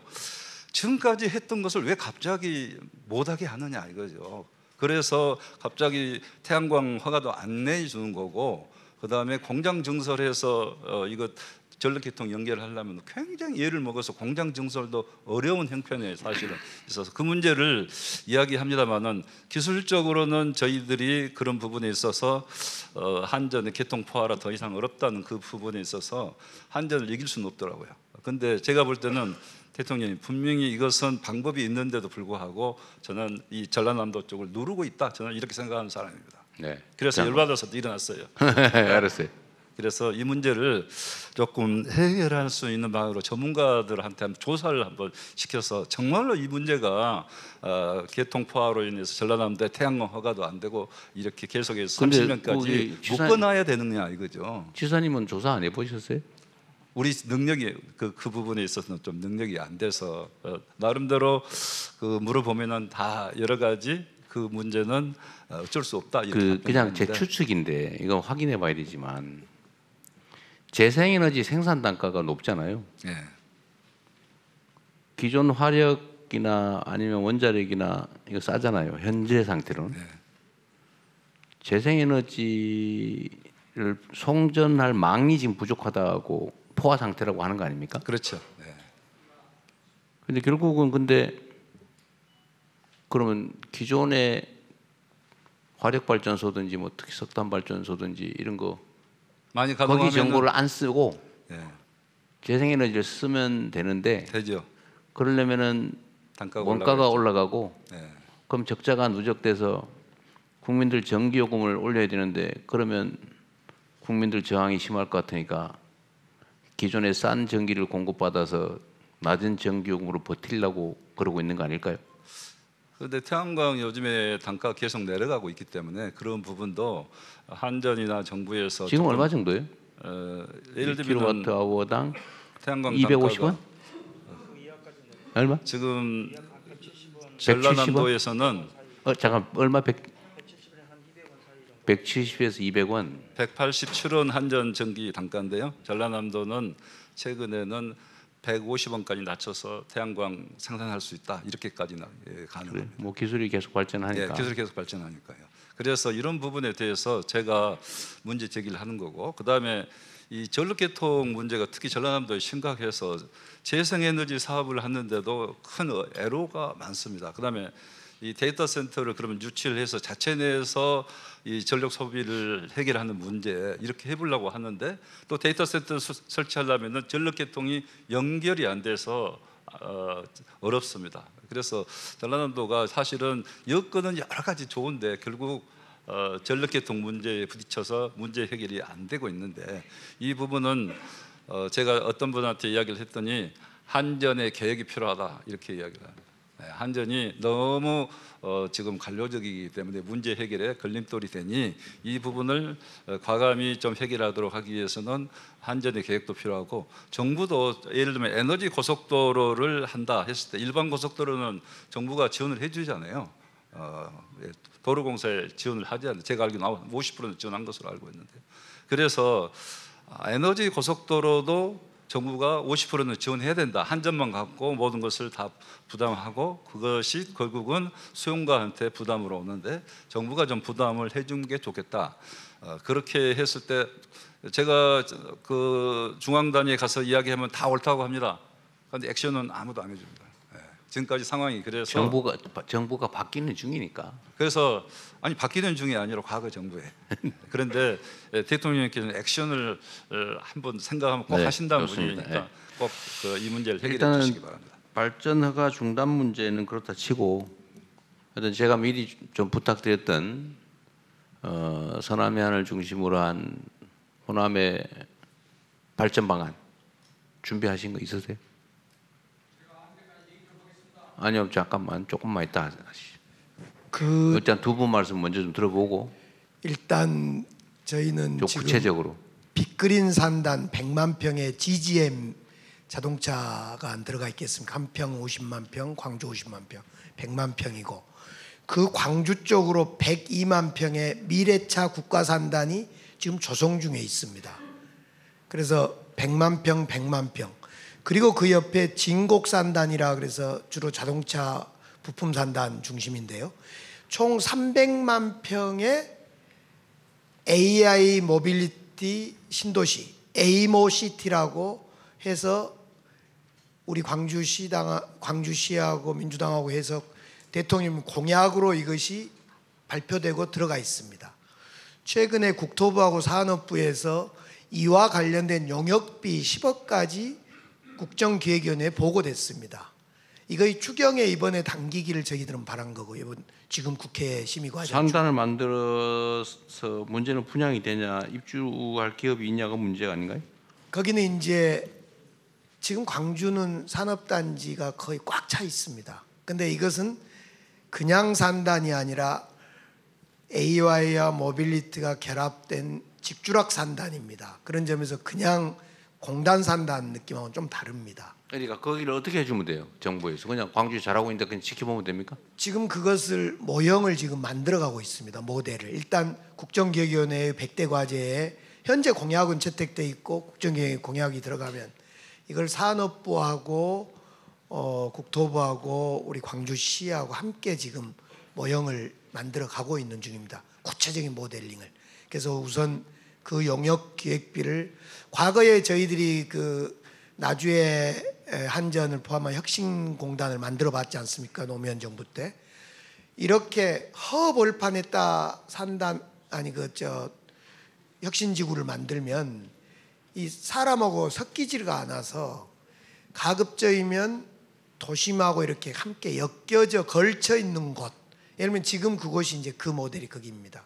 그래서 그걸 준비를 구체적으로 하고 있습니다. 그러니까 그것만 뭐 기존의 계획대로 지원해 드리면 됩니까? 지금 이제 시작했습니다. 거기가 이제 소부장 특화단지로 300만 평이 묶여 있는데 이 정도로는 안 되고. 아니 그러니까 예. 만약에 지금 말씀하신 대로 산단 부지 개발만 하면 분양이 돼서 기업들이 들어올 거다. 진짜 그럴까요? 그럼 뭐 빨리 해야지.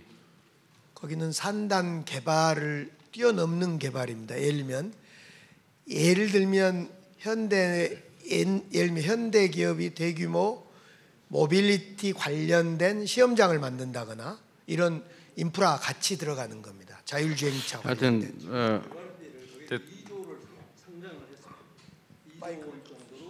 개발비를 그래서 그런 부분들에 대해서 이제 중앙정부에서 좀 지원을 좀 해달라는 거고. 어떻게 해요? 구체적으로 네. 한번 얘기해 보세요. 그러니까 네, 한가만 더. 그래서 2조 원 정도를 상정했던 거고. 2조 원은 거기에- 내놔라 이러면 곤란하고. 예. 그리고 이제 기아 자동차를 강주 도심에 있는데 그쪽으로 이전시켜서 대규모 자동차 클러스터를 만들면 충분히 거기는 가능하다. 이렇게 계획을 하고 있는 것이죠. 그러니까 계획은 하는데 그 택지 개발만 하면 그게 분양이 돼서 기업이 들어올 거다라고 예측하시는 거예요? 예, 대통령님, 저 미래차 모빌리티 진흥원장입니다. 예, 좀 보충 설명 올리도록 하겠습니다. 지금 이제 아니 시장님께서 뭐 이런 계획을 가지고 있다 이런 거 말고, 예. 아니 그거야 뭐 저 장밋빛 그림을 그려서 국민들 시민들한테 보여주는 건 좋은데 이제 공단이 실제로 미래차- 예. 실제로 실현 가능한 해야 될 지역 균형 발전에 도움이 되는 여기가 예를 들면 예, 맞습니다. 기업들이 예. 오고 또 추가로 뭐 발전 허가를 내서 재생에너지 생산하면 소비가 되고 그래서 예를 들면 어디서 뭐 태양광 발전이라도 해서 햇빛 연금이라도 우리 주민들이 받고 그럴 수 있게 만들어야 되는데 문제는 땅만 만들면 기업이 들어온다는 전제를 하고 있는 것 같아서 지금 땅은 실제로 땅은 미래차 국가산단으로 해서 100만 평이 국가산단으로 지정이 돼 있습니다. 네. 지금. 근데 방금 말씀드린 그 프로젝트는 조금 설명이 필요한데요. 우리나라의 지금 미래차 경쟁력이 미국과 중국에 비해서 상당히 떨어지고 있습니다. 그게 가장 중요한 분야는 자율주행 분야인데요. 자율주행 분야는 미국이 선두에 있고 중국이 따라가고 있습니다. 그런데 우리나라는 지금 한참 한 5년 정도 뒤처져 있는데 그 가장 큰 중요한 원인은 규제가 심하고 실증할 장소가 없습니다. 방금 저 프로젝트 내용은 그 실증할 장소를 만들자는 프로젝트고요. 100만 평 산단에 30만 평을 할애를 합니다. 그래서 아니 거기에 그러니까 계획은 좋은데 내가 그 설명 듣자는 게 아니고 예. 뭘 하면 지역 예. 광주나 전남이 먹고 살 길이 생긴다. 그 얘기를 해보세요. 예, 뭐 제가, 아니 뭐 제가 계획- 잠시 네, 말씀드리겠습니다. 저도 전남도 좀 대통령님께서 아, 좀 먼저 맞이 하고 갈게요. 예, 지금 고려해야 될 부분은 메가 샌드박스입니다. 지금 우리 자율주행을 중심으로 한 규제를 완화 또는 철폐해 달라 대규모로. 예, 특정 그렇습니다. 지역에. 메가 자, 그거 샌드박스의 됐습니다. 시범 예. 도시입니다. 그다음에 두 번째는 아까 신재생 에너지를 했는데요. 우리 서해안 지역의 37%의 신재생 에너지를 발생시키는데 지산지소 형식으로 고속도로만 아닌 지방도로를 만들어서 지금 시장님께서 말씀한 300만 단거리 평의 지능형 송전망을 빨리 깔아라. 예, 300만 평의 아리백 산단이 될 수 있도록 네. 그렇게 하면 지금 분양 걱정을 하시는데요.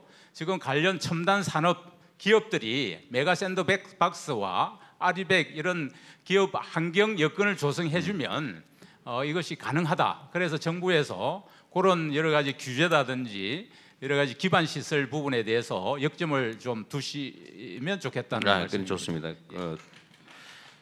규제만 대폭 완화해주고, 그러니까 이미 개발 지역을 지정을 해서 어쨌든 산업단지로 개발을 하고 있으니 여기가 분양이 돼서 기업들이 들어올 수 있게 하려면 대규모 규제 완화 또는 철폐가 필요하다.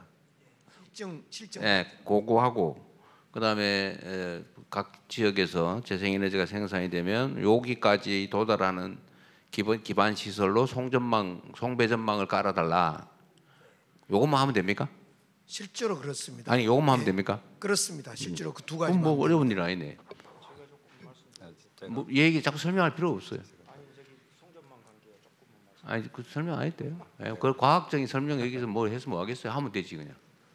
말씀하십시오. 네, 전라남도 차원에 좀 말씀을 드리겠습니다. 전라남도는 해남 기업 도시에 사실 여건이 땅이 200만 평 정도 땅이 이미 있고 용수도 풍부하고 지형도 굉장히 지질학적으로 안정도 돼 있고 모든 게 여건이 갖춰져 있는데 그래서 저희들이 사실은 이번에도 AI 슈퍼 클러스터 그 3기가와트 그것을 우리가 하겠다고 모셔온 게 아니고 그분들이 여건을 찾아서 해보니까 전라남도 기업들이 솔라시도가 최고 여건이 좋다 이렇게 해서 이제 오게 됐는데 현재 우리 저희들은 이제 결국 이것을 앞으로 대단히 투자를 이렇게 유치하려고 합니다.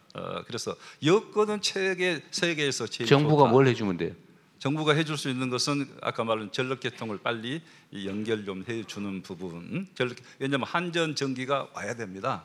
한전 전기가 와야 되고 자체 태양광으로 5기가와트 정도까지 생산 가능한데 5기가와트 생산이 되면은 전력 요금도 분산에너지 지산지소로 그 전력 요금 그 수용가와 소비자가 생산자와 같이 연결해 버리면 싼 전기 요금도 가능하기 때문에 그런 면에서 유리한 입지에 있습니다. 예를 들면 태양광이 150원에 생산할 수 있는 지역이기 때문에 더 유리하다 이거죠. 그런데 지금 그런다 하더라도 예를 들면 데이터 센터를 거기에 건설할 때는 한전 전기가 기저 전력으로 기본으로 와야 됩니다. 그렇죠. 그런 부분을 최대한 신속하게 해결해 주면은 데이터 센터들이 입지하겠다 하는 것이고 데이터 센터가 예를 들면 3기가와트까지 들어서게 되면은 그 지역에 고용이 한 10,000명 정도 늘어나고 신도시가 형성될 수 있는 것이고 또 데이터 센터뿐만 아니라 다른 첨단 산업까지 예를 들면 분산 에너지에서 전기 요금이 싸게 공급될 수 있는 지역이다 하면은 결국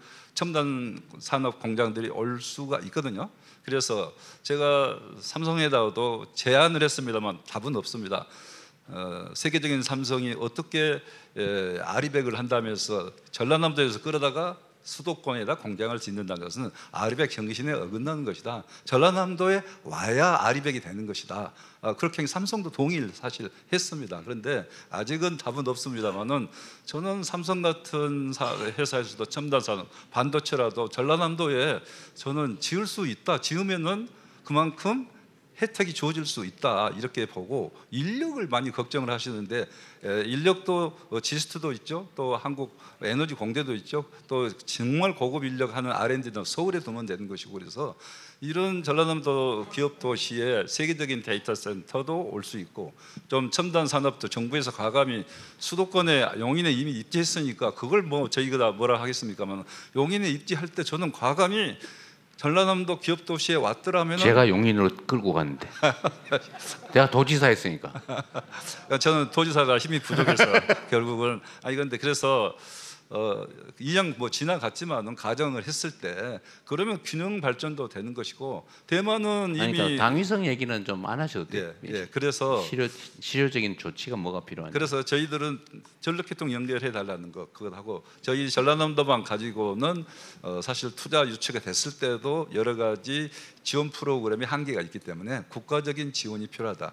예를 들면 데이터 센터 같은 일본 같은 경우는 전기 요금도 좀 지원을 해주고 있고 데이터 센터 자체에 대해서 뭐 4,800억을 지원한다 이렇게 보도가 됐는데 우리도 지원이 필요하고 거기 요구 사항이 또 그런 게 있습니다. 그래서 이런 부분은 저희가 필요하면 국가적으로 같이 좀 협력해서 유치하는데 이게 유치되면은 사실은 지역의 문제가 아니라 대한민국의 지역에 좋습니다. 아니 뭐 힘이 되는 당위성 얘기는 좀 하셔도 그다음에 되고요. 한 가지 또 아까 이제 무안 국제공항 이야기가 나왔습니다만은 무안 쪽에도 무안 북부 지역이 사실은 지금 지방 침체 지역입니다. 지역이 그래서 공항도 이전이 되면서 거기에 신도시도 만들고 산단도 하나 들어와서 국가산단 들어와서 꼭 아리백 산단이 아니어도 입지 여건은 여러 가지 좋습니다.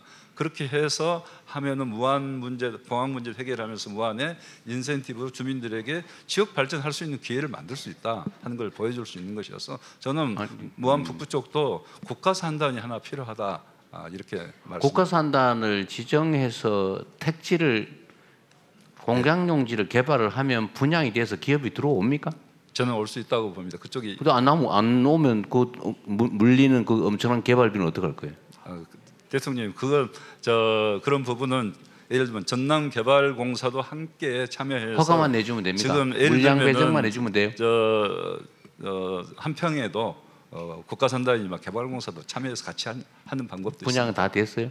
분양은 지금 아직 일부나 되고 일부는 안 됐습니다. 그래서 이제 금호 타이어가 오려고 거기에 지금 일부 지금 가계약은 돼 있는 상태입니다. 하여튼 그리고 대통령 한 가지 이양 더 나왔으니까요. 자꾸 산단 이야기 하시니까 뭐라고 하시긴 한데 정말 분양이 가능한 지역은 또 순천 광양 쪽에는 아니 그러니까 제가 오늘 분양이 듣고 싶은 거는 정부가 뭘 해주면 되냐. 그래서 그쪽에도 잊혀지랄지 여러 가지 소재 산업 이렇게 해서 또 그 국토연구원에 용역을 했습니다마는 산단을 조성하는데 1.05 타당성도 나와 있고 실제 수요가 받침이 되기 때문에 동북권에 미래 첨단 국가 산단을 하나 조성을 하게 되면은 한 120만 평 조성하게 되면은 수요가 충분히 뒷받침될 수 있다. 그 지역은 그렇게 말씀을 드립니다. 저번에 윤석열 정부에서 국가 산단을 꽤 많이 지정하지 않았어요? 근데 그때 이쪽 호남에는 안 했습니까? 100만 평 그때 지정받은 거고 전남은요? 공우주산단, 공의 우주산단 그게 이제 시급한 상황이 돼 공우주산단 지정하고 광양 순천 쪽에는 지정이 안 됐었습니다. 아니 그러니까 제 입장에서는 예를 들면 규제를 완화하는 이게 지금 당장 가능한 거, 그 전기요금을 깎아주는 건 쉽지 않고요. 왜냐하면 전기요금이 안 그래도 지금 발전 단가에 못 미치는 상태인데 여기서 또 깎아주고 나중에 그 감당을 어떻게 해요? 누가 할 거예요 대체? 그러니까 그런 건 좀 비현실적인 거고 그냥 당장 현실적으로 가능한 거. 예를 들면 규제를 완화해달라. 해당 지역 주민들이 그걸 다 용인하면 사실 위험성을 감수하는 거잖아요. 규제 완화라고 하는 거는. 그거는 해당 지역 주민들이 동의하면 수용하면 그거야 뭐 가능하죠. 예를 들면 또 개발 허가를 내달라. 물량 배정을 해달라고 뭐 어려운 것도 아니잖아요. 이거 뭐 돈 드는 것도 아니고. 근데 그런 것들이 그런 거는 가능한데 이거를 하면 그러면 개발만 해놓으면 다 들어오냐?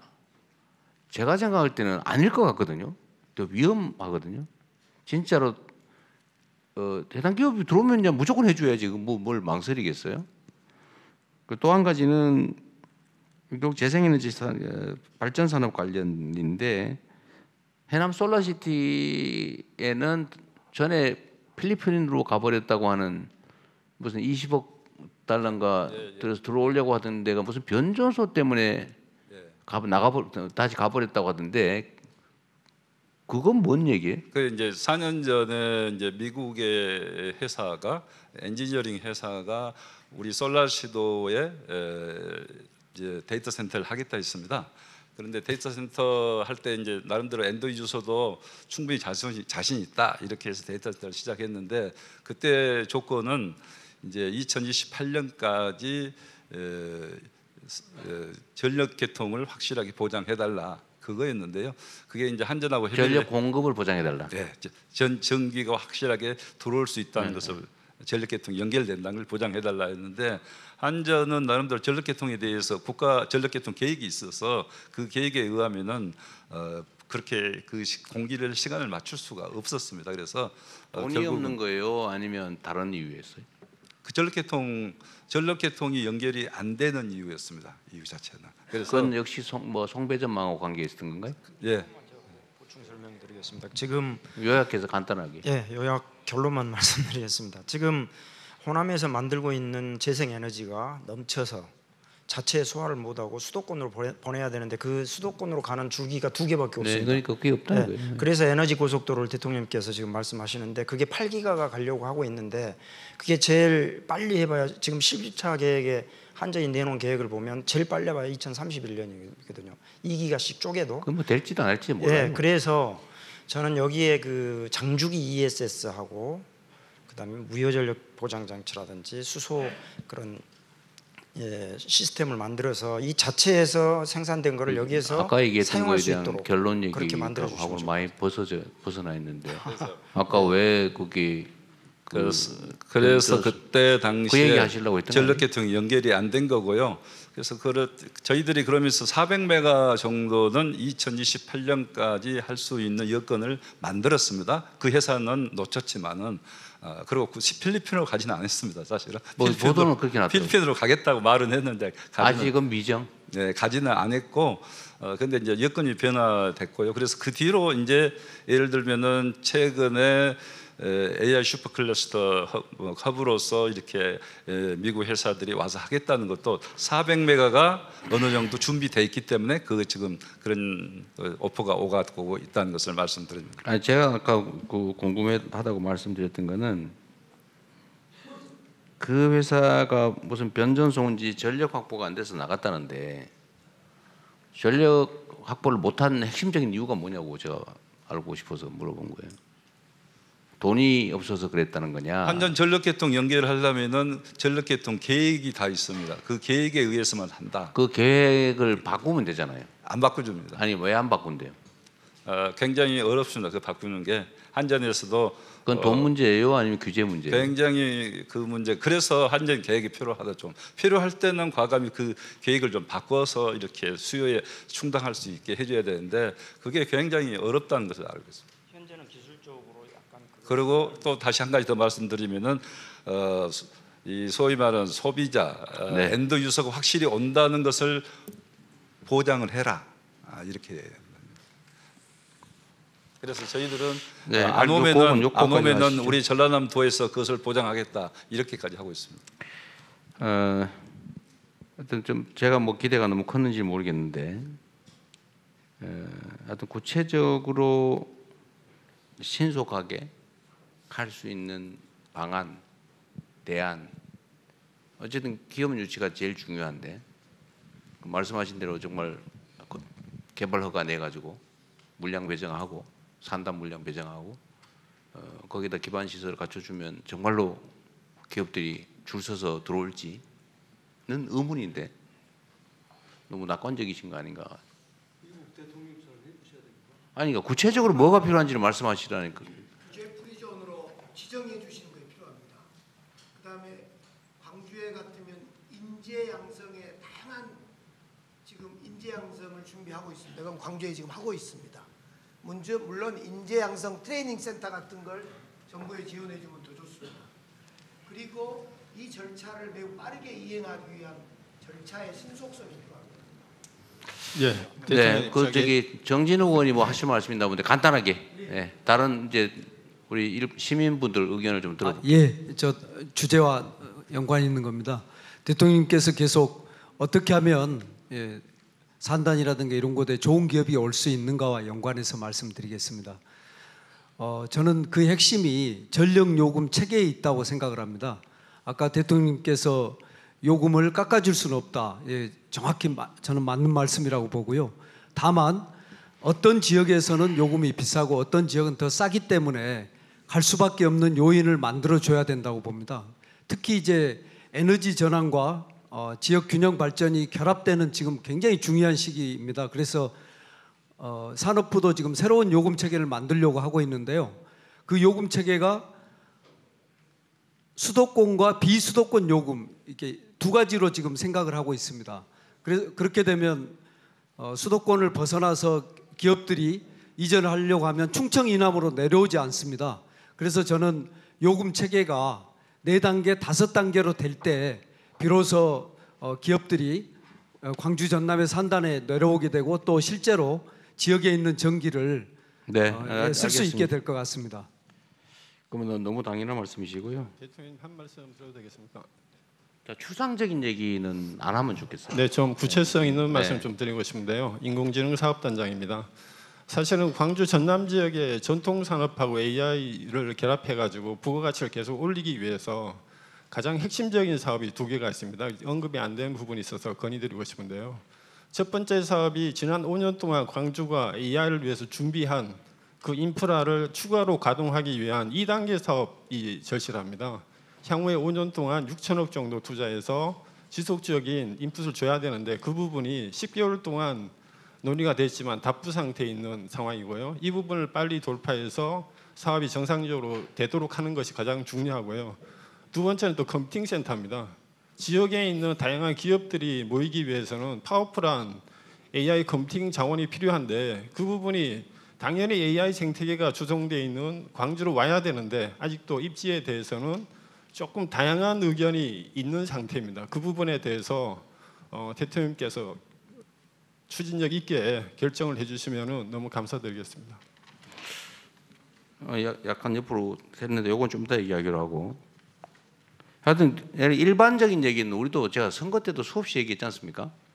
그러니까 생산지에서 전기요금을 싸게 하는 거리 비례제를 도입해야 된다. 뭐 법률도 있고 말은 맞는데 우리가 전기요금을 앞으로 정상화하면 그때 단계 예를 들면 여기는 좀 싸게 저기는 송전 비용을 더해서 수도권은 좀 더 그 가격대로 실제 비용대로 하는 거죠.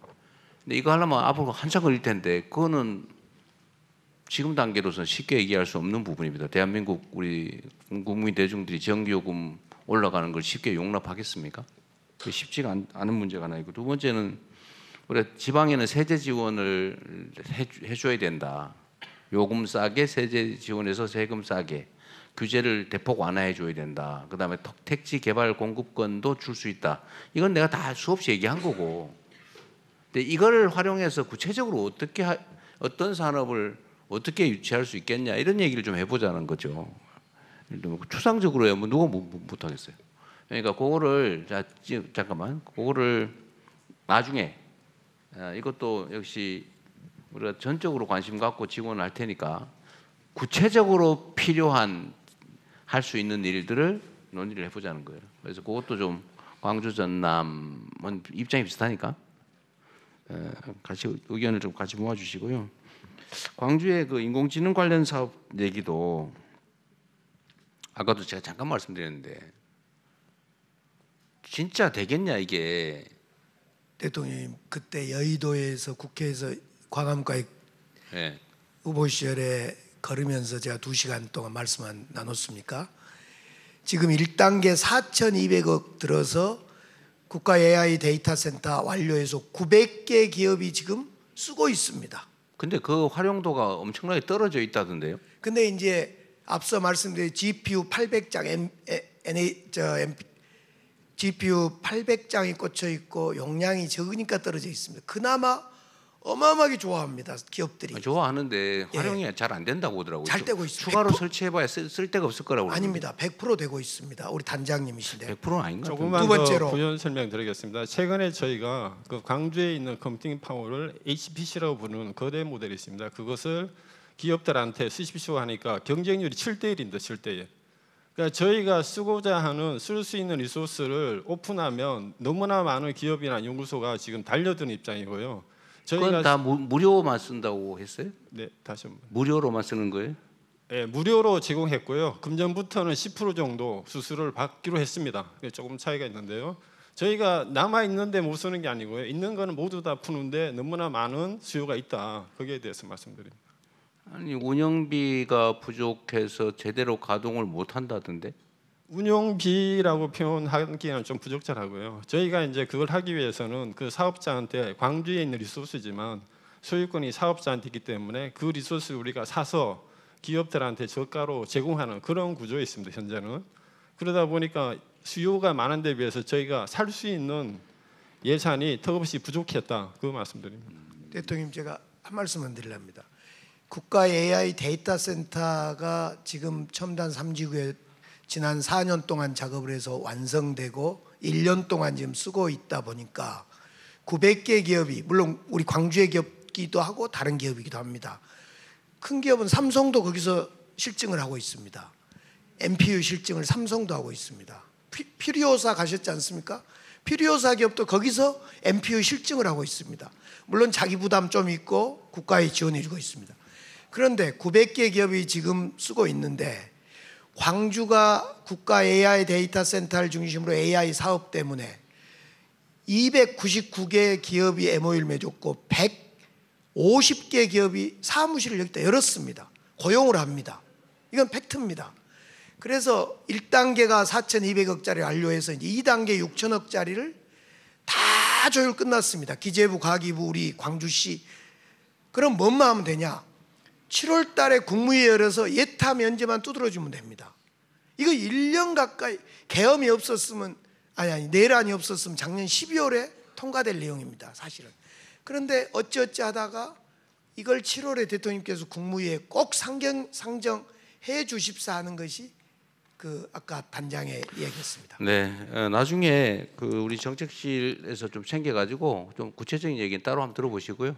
이제 여기 공적 발언은 여기까지만 하시죠. 한 가지만 조금만 뭐 진척이 별로 안 되는 것 같아가지고. 한 가지만 좀 말씀드리겠습니다. 아까 저희들 이제 산단 문제 이야기하셨잖아요. 분양이 안 된다 이야기하시는데 이제 분양이 바로바로 된 건 아닙니다만 예를 들면 전라남도도 산단을 많이 만들어서 지금 현재 산단 분양률이 98%가 됩니다. 그래서 지금 현재 동부권, 아까 순천, 광양권은 산단이 사실 부족한 상황에 있고 아까 저 무안 쪽이랄지 해남 기업 도시에도 산단을 만들게 되면은 사실 지금 식품 산업 분야는 산단 그 오고자 하는 기업들이 많이 있습니다. 사실. 산단은 도의 도시공사나 여기서 지방 정부 산단으로 승인받아서 하면 되잖아요. 지방 산단도 만들 수 있습니다. 그런데 국가 산단으로 만들어야 폼이 난다. 그리고 또 많은 기업들 유치하기에 훨씬 더 국가 유리하다. 산단은 들어오는데 유리하다. 지방 산단은 안 들어온다 그런다고요? 좀 그런 면이 좀 있습니다. 그래서 뭐 꼭 안 해주시면은 국가 지방 산단으로 하겠습니다만은 국가 산단으로 어차피 국가 산단을 하기는 또 해야 되지 않습니까? 네, 그래서 아니 뭐 그 아까 무항공항 문제 수요만 있으면요 해야 되겠죠. 무항공항 문제 해결하기 위해서는 국가 산단을 해주시면은 저희들이 지원 프로그램으로 여러 가지 설득하기에 도움이 많이 될 것 같고요. 네. 해당 기업 도시도 그렇게 좀 어쨌든 해주시면 뭐 좋겠습니다. 상황 파악에는 매우 크게 도움이 됐고요.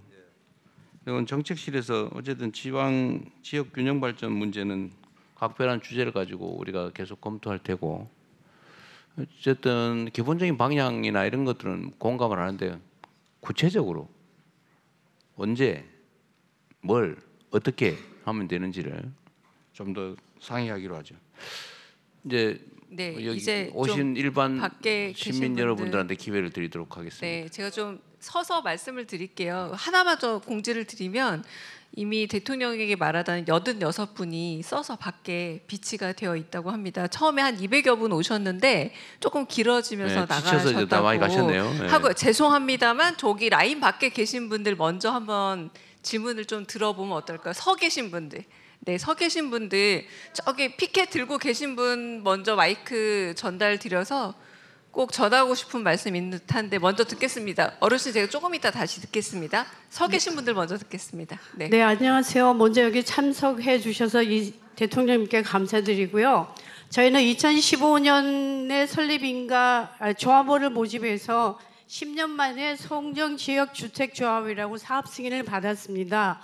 그런데 10년 동안 지나다 보니 자금이 너무 모자라고 해서 우리 시공 참여하는 회사에다가 선지급을 요청했으나 지급이 안 돼서 광주시청에다가 저희 지원금을 받을 수 있는지 해서 나왔습니다. 그 이유는 PF 대출이 지금 자금 경색으로 해서 건설사에서 못 해준다고 하고 그다음에 저희는 조합원 한 658명 중에서 500명 있어서 1억 8천을 내서 90억이 자금을 이미 900억을 모금을 했는데 이미 소진돼서 돈이 없어요. 그래서 저희 이거를 좀 살펴주셔서 지역주택조합에 어떤 문제가 있는지 어떤 거를 해결해 줄 건지 이 방안을 좀 대통령님께 논의해 드렸으면 해서 왔는데 이런 자리는 아닌 것 같아서 이렇게 만약에 안 되면 저희가 지금 파산 지경에 들어가야 되고 이렇게 되면 파산이 되면 모든 조합원이 이 무치를 다 감당해야 되니 오늘 그래서 이 자리에 찾아뵙게 되었습니다. 서희건설 지역주택조합 얘기죠?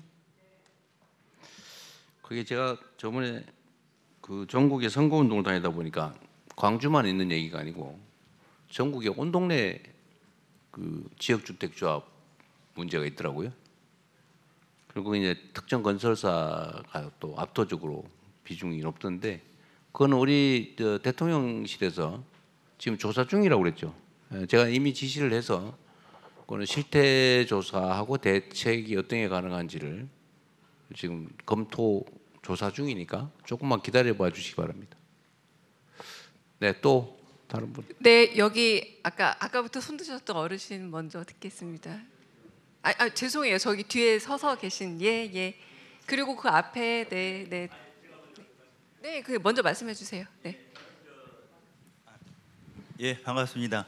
저는 탄약고하고 군보 축소 위원장을 맡고 있습니다. 그런데 50년 동안 탄약고가 지역 경제를 맡고 있습니다. 지금 아까 그 광주공항 옆에 예, 맞습니다. 다 얘기했잖아요. 근데 이제 탄약고가 아직도 이전이 안 돼 있는데 50년 동안 묶여져 있어요. 근데 거기 유대 도로가 나 있는데 그 도로도 위법도로입니다. 그래서 감사원하고 국방부하고 공익위원회 탄원을 다 냈는데도 해결책이 안 되고 있습니다. 근데 내년에 입주가 900세대, 1000세대 가까이 입주를 하는데 그 도로도 사용하게 되어 있습니다. 근데 준공이 안 날 것 같습니다. 위법도로를 사용하기 때문에 군부에서 막고 있습니다. 국방부에서. 그래서 탄약고가 이전되면은 되는데 올 예산이 40억 정도가 기재부에서 막고 있다고 합니다. 그래서 40억 정도는 책정되면은 탄약고가 이전될 것 같고 지금 2,800억 정도가 이미 땅이 확보되고 기반 조성도 다 끝났습니다. 근데 이전을 못 하고 있어요. 저기 군 공항 이전이 되면 또 하겠다 그러고 계속 2015년도에 유대가 났고 2016년에 중단이 됐습니다. 그래서 탄약고 이전이 시급한 문제이고 거기에 유대가 났음에도 불구하고 위법도로이니까 저희로서는 탄약고 이전을 빨리 해주십사 하고 원하고 그러자마자 안 되면은 유대 도로 위쪽 7만 평 정도라도 군부에서 해제를 해주십사 하는 부탁 말씀드립니다. 근데 아까 국방부에서 나왔다는 분 지금 다 저 관련 사업이 다 중단돼 있다는 거잖아요. 예, 저기 사실은 그 광주 군공항 이전이 예정돼 있는데 거기로 탄약고를 다시 옮기면 다시 그러니까 군공항 내가 이전 보기에는 뭐 지금 말씀하신 대책 없고 문제가 있습니다. 광주 군공항이 통째로 빨리 옮겨가기를 바라시는 게 더 빠를 것 같은데.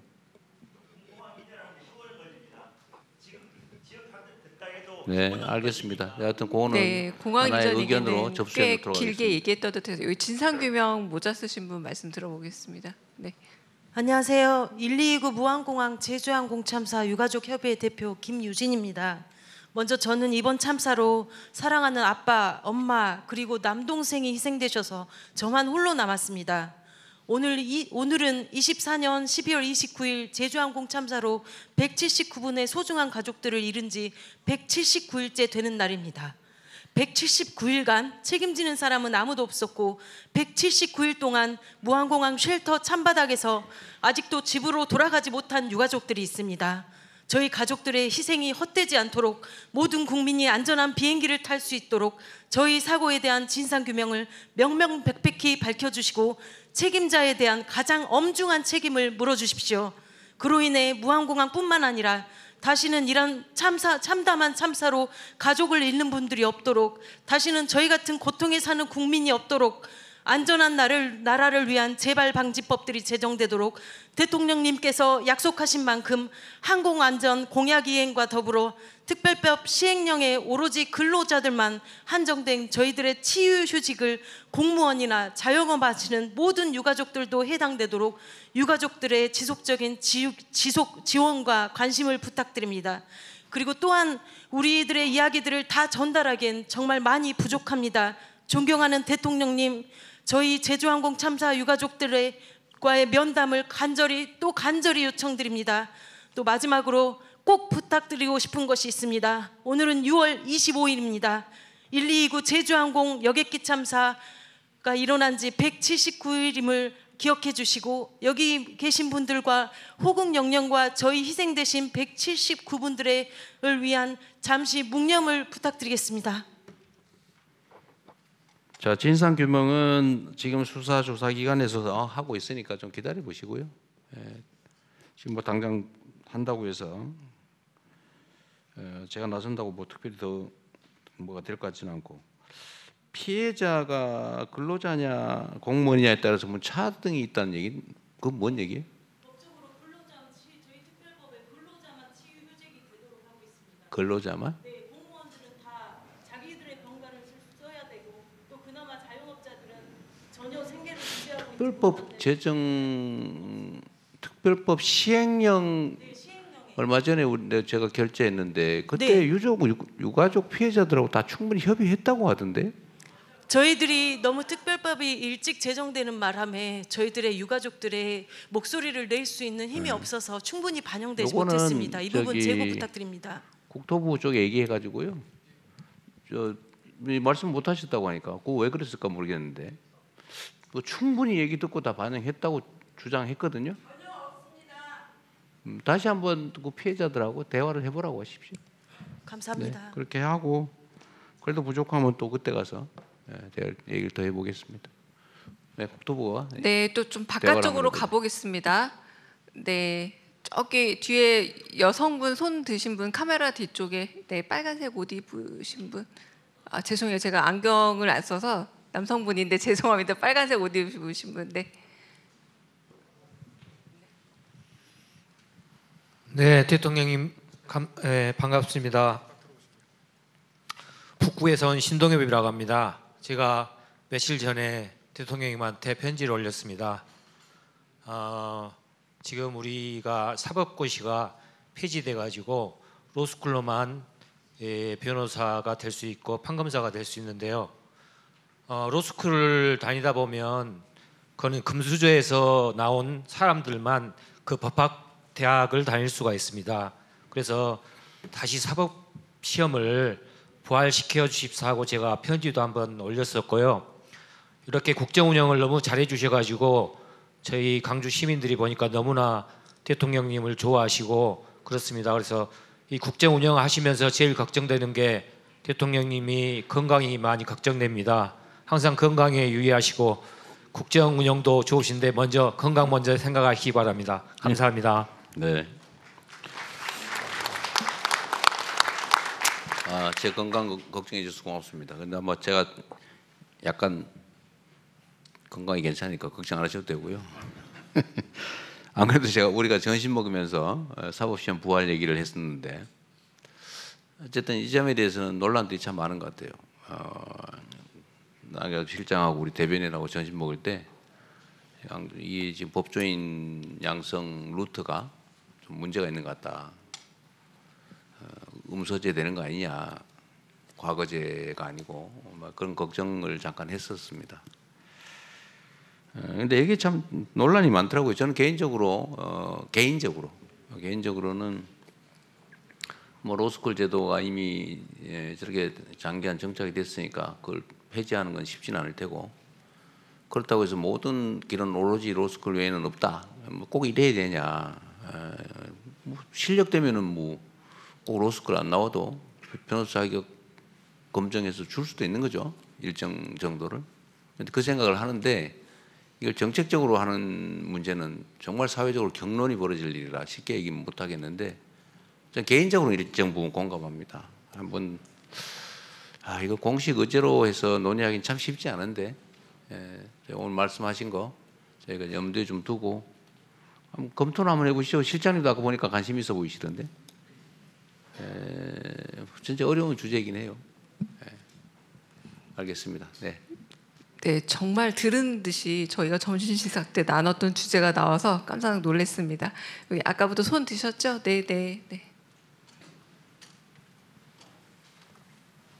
공공항 이전 문제에 관해서 간략하게 말씀드리겠습니다. 중복되지 않는 범위 내에서. 네. 공공항 이전 문제는 역대 정부에서 100대 국정과제로 여러 번 채택이 됐었습니다. 그러나 오늘처럼 대통령께서 직접 지자체장 세 분과 대화를 나누는 것은 최초입니다.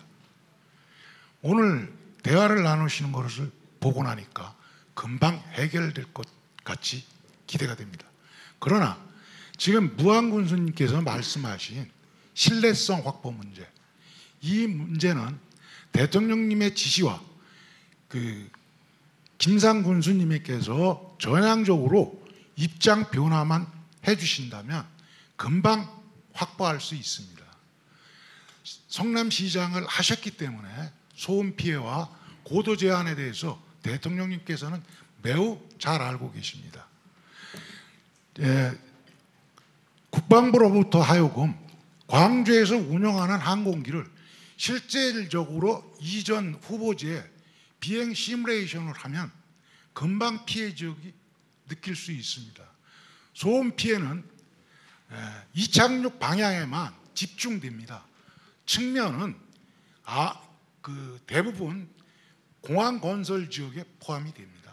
그래서 아까 말씀하신 대법원에서 규정한 소음 피해 수위 한도는 활주로 끝에서 약 7.6km까지가 해당이 됩니다. 그래서 한번 광주공항에 있는 비행기를 가지고 시뮬레이션을 돌린다면 남학 신도시와 무안읍은 소음 피해 지역이 아니라는 것을 확실하게 알 수 있습니다. 네, 선생님 조금만 저희 지금 KTV에서 다 생중계되는데 하나만 약속합시다. 저희 중복된 주제는 여기 모이신 많은 분들이 발품 팔았는데 조금 줄여주셨으면 요약해서, 합니다. 네. 그래서 한번 국방부가 그러니까 전남이나 광주시가 암만 소음 피해 지역이 적다 해도 무안군은 믿지를 않습니다. 그러니까 국방부 주도하에 소음 피해 해소 방안을 설명할 수 있는 기회를 좀 무안군 스님께서 열어주실 것을 간절히 간청드립니다. 이상입니다. 네, 다음 분. 네, 조금 넘어가서 여기 오늘 플로어에 계신 분보다 저 뒤쪽에 다시 좀 중복되는 거 웬만하면. 네, 저기 파란색 셔츠 입은 남성분 듣겠습니다. 네. 안녕하십니까. 저는 호남에서 30년 동안 살았고 지금도 호남에서 성공해서 잘 살고 싶은 청년 홍만이라고 합니다. 지방 경제에 대해서 이제 고민을 굉장히 많이 하시고 계시고 저도 지역에서 활동을 하면서 우리 지방 경제를 어떻게 살릴 수 있을까 정말 많이 고민을 했고 제가 일을 하는 시간을 빼면서도 이렇게 토론회도 열고 그런 경험들이 있습니다. 그런데 이제 제가 면밀히 살펴보니 AI, 데이터 센터 같은 일들 정말 중요하지만 지금 당장 청년 소상공인들을 비롯해서 네, 소상공인들이 굉장히 청년 소상공인들이 굉장히 힘든 상황입니다. 그래서 이번에 민생 소비 쿠폰 같은 경우도 저는 되게 좋은 정책이라고 생각하지만 호남에서 저는 제일 중요한 자산이 마사고 그리고 지역 식재료라고 생각을 합니다.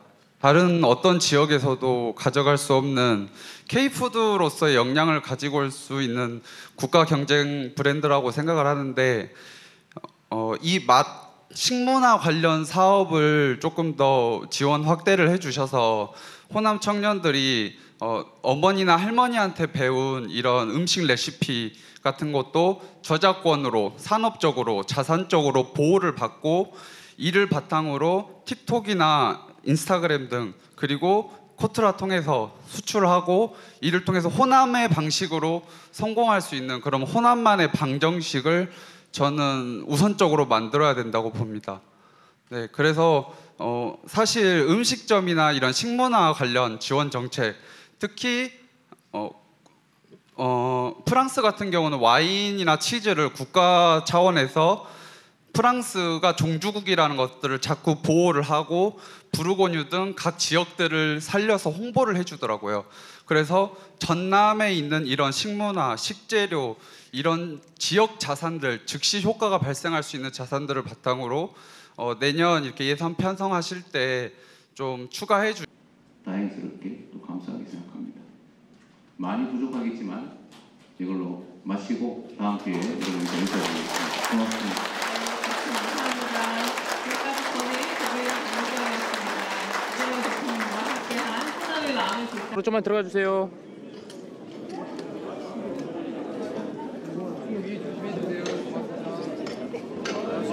이쪽으로 쭉쭉 가주십시오. 안쪽으로 들어가 주십시오. 안쪽으로 들어가 주세요.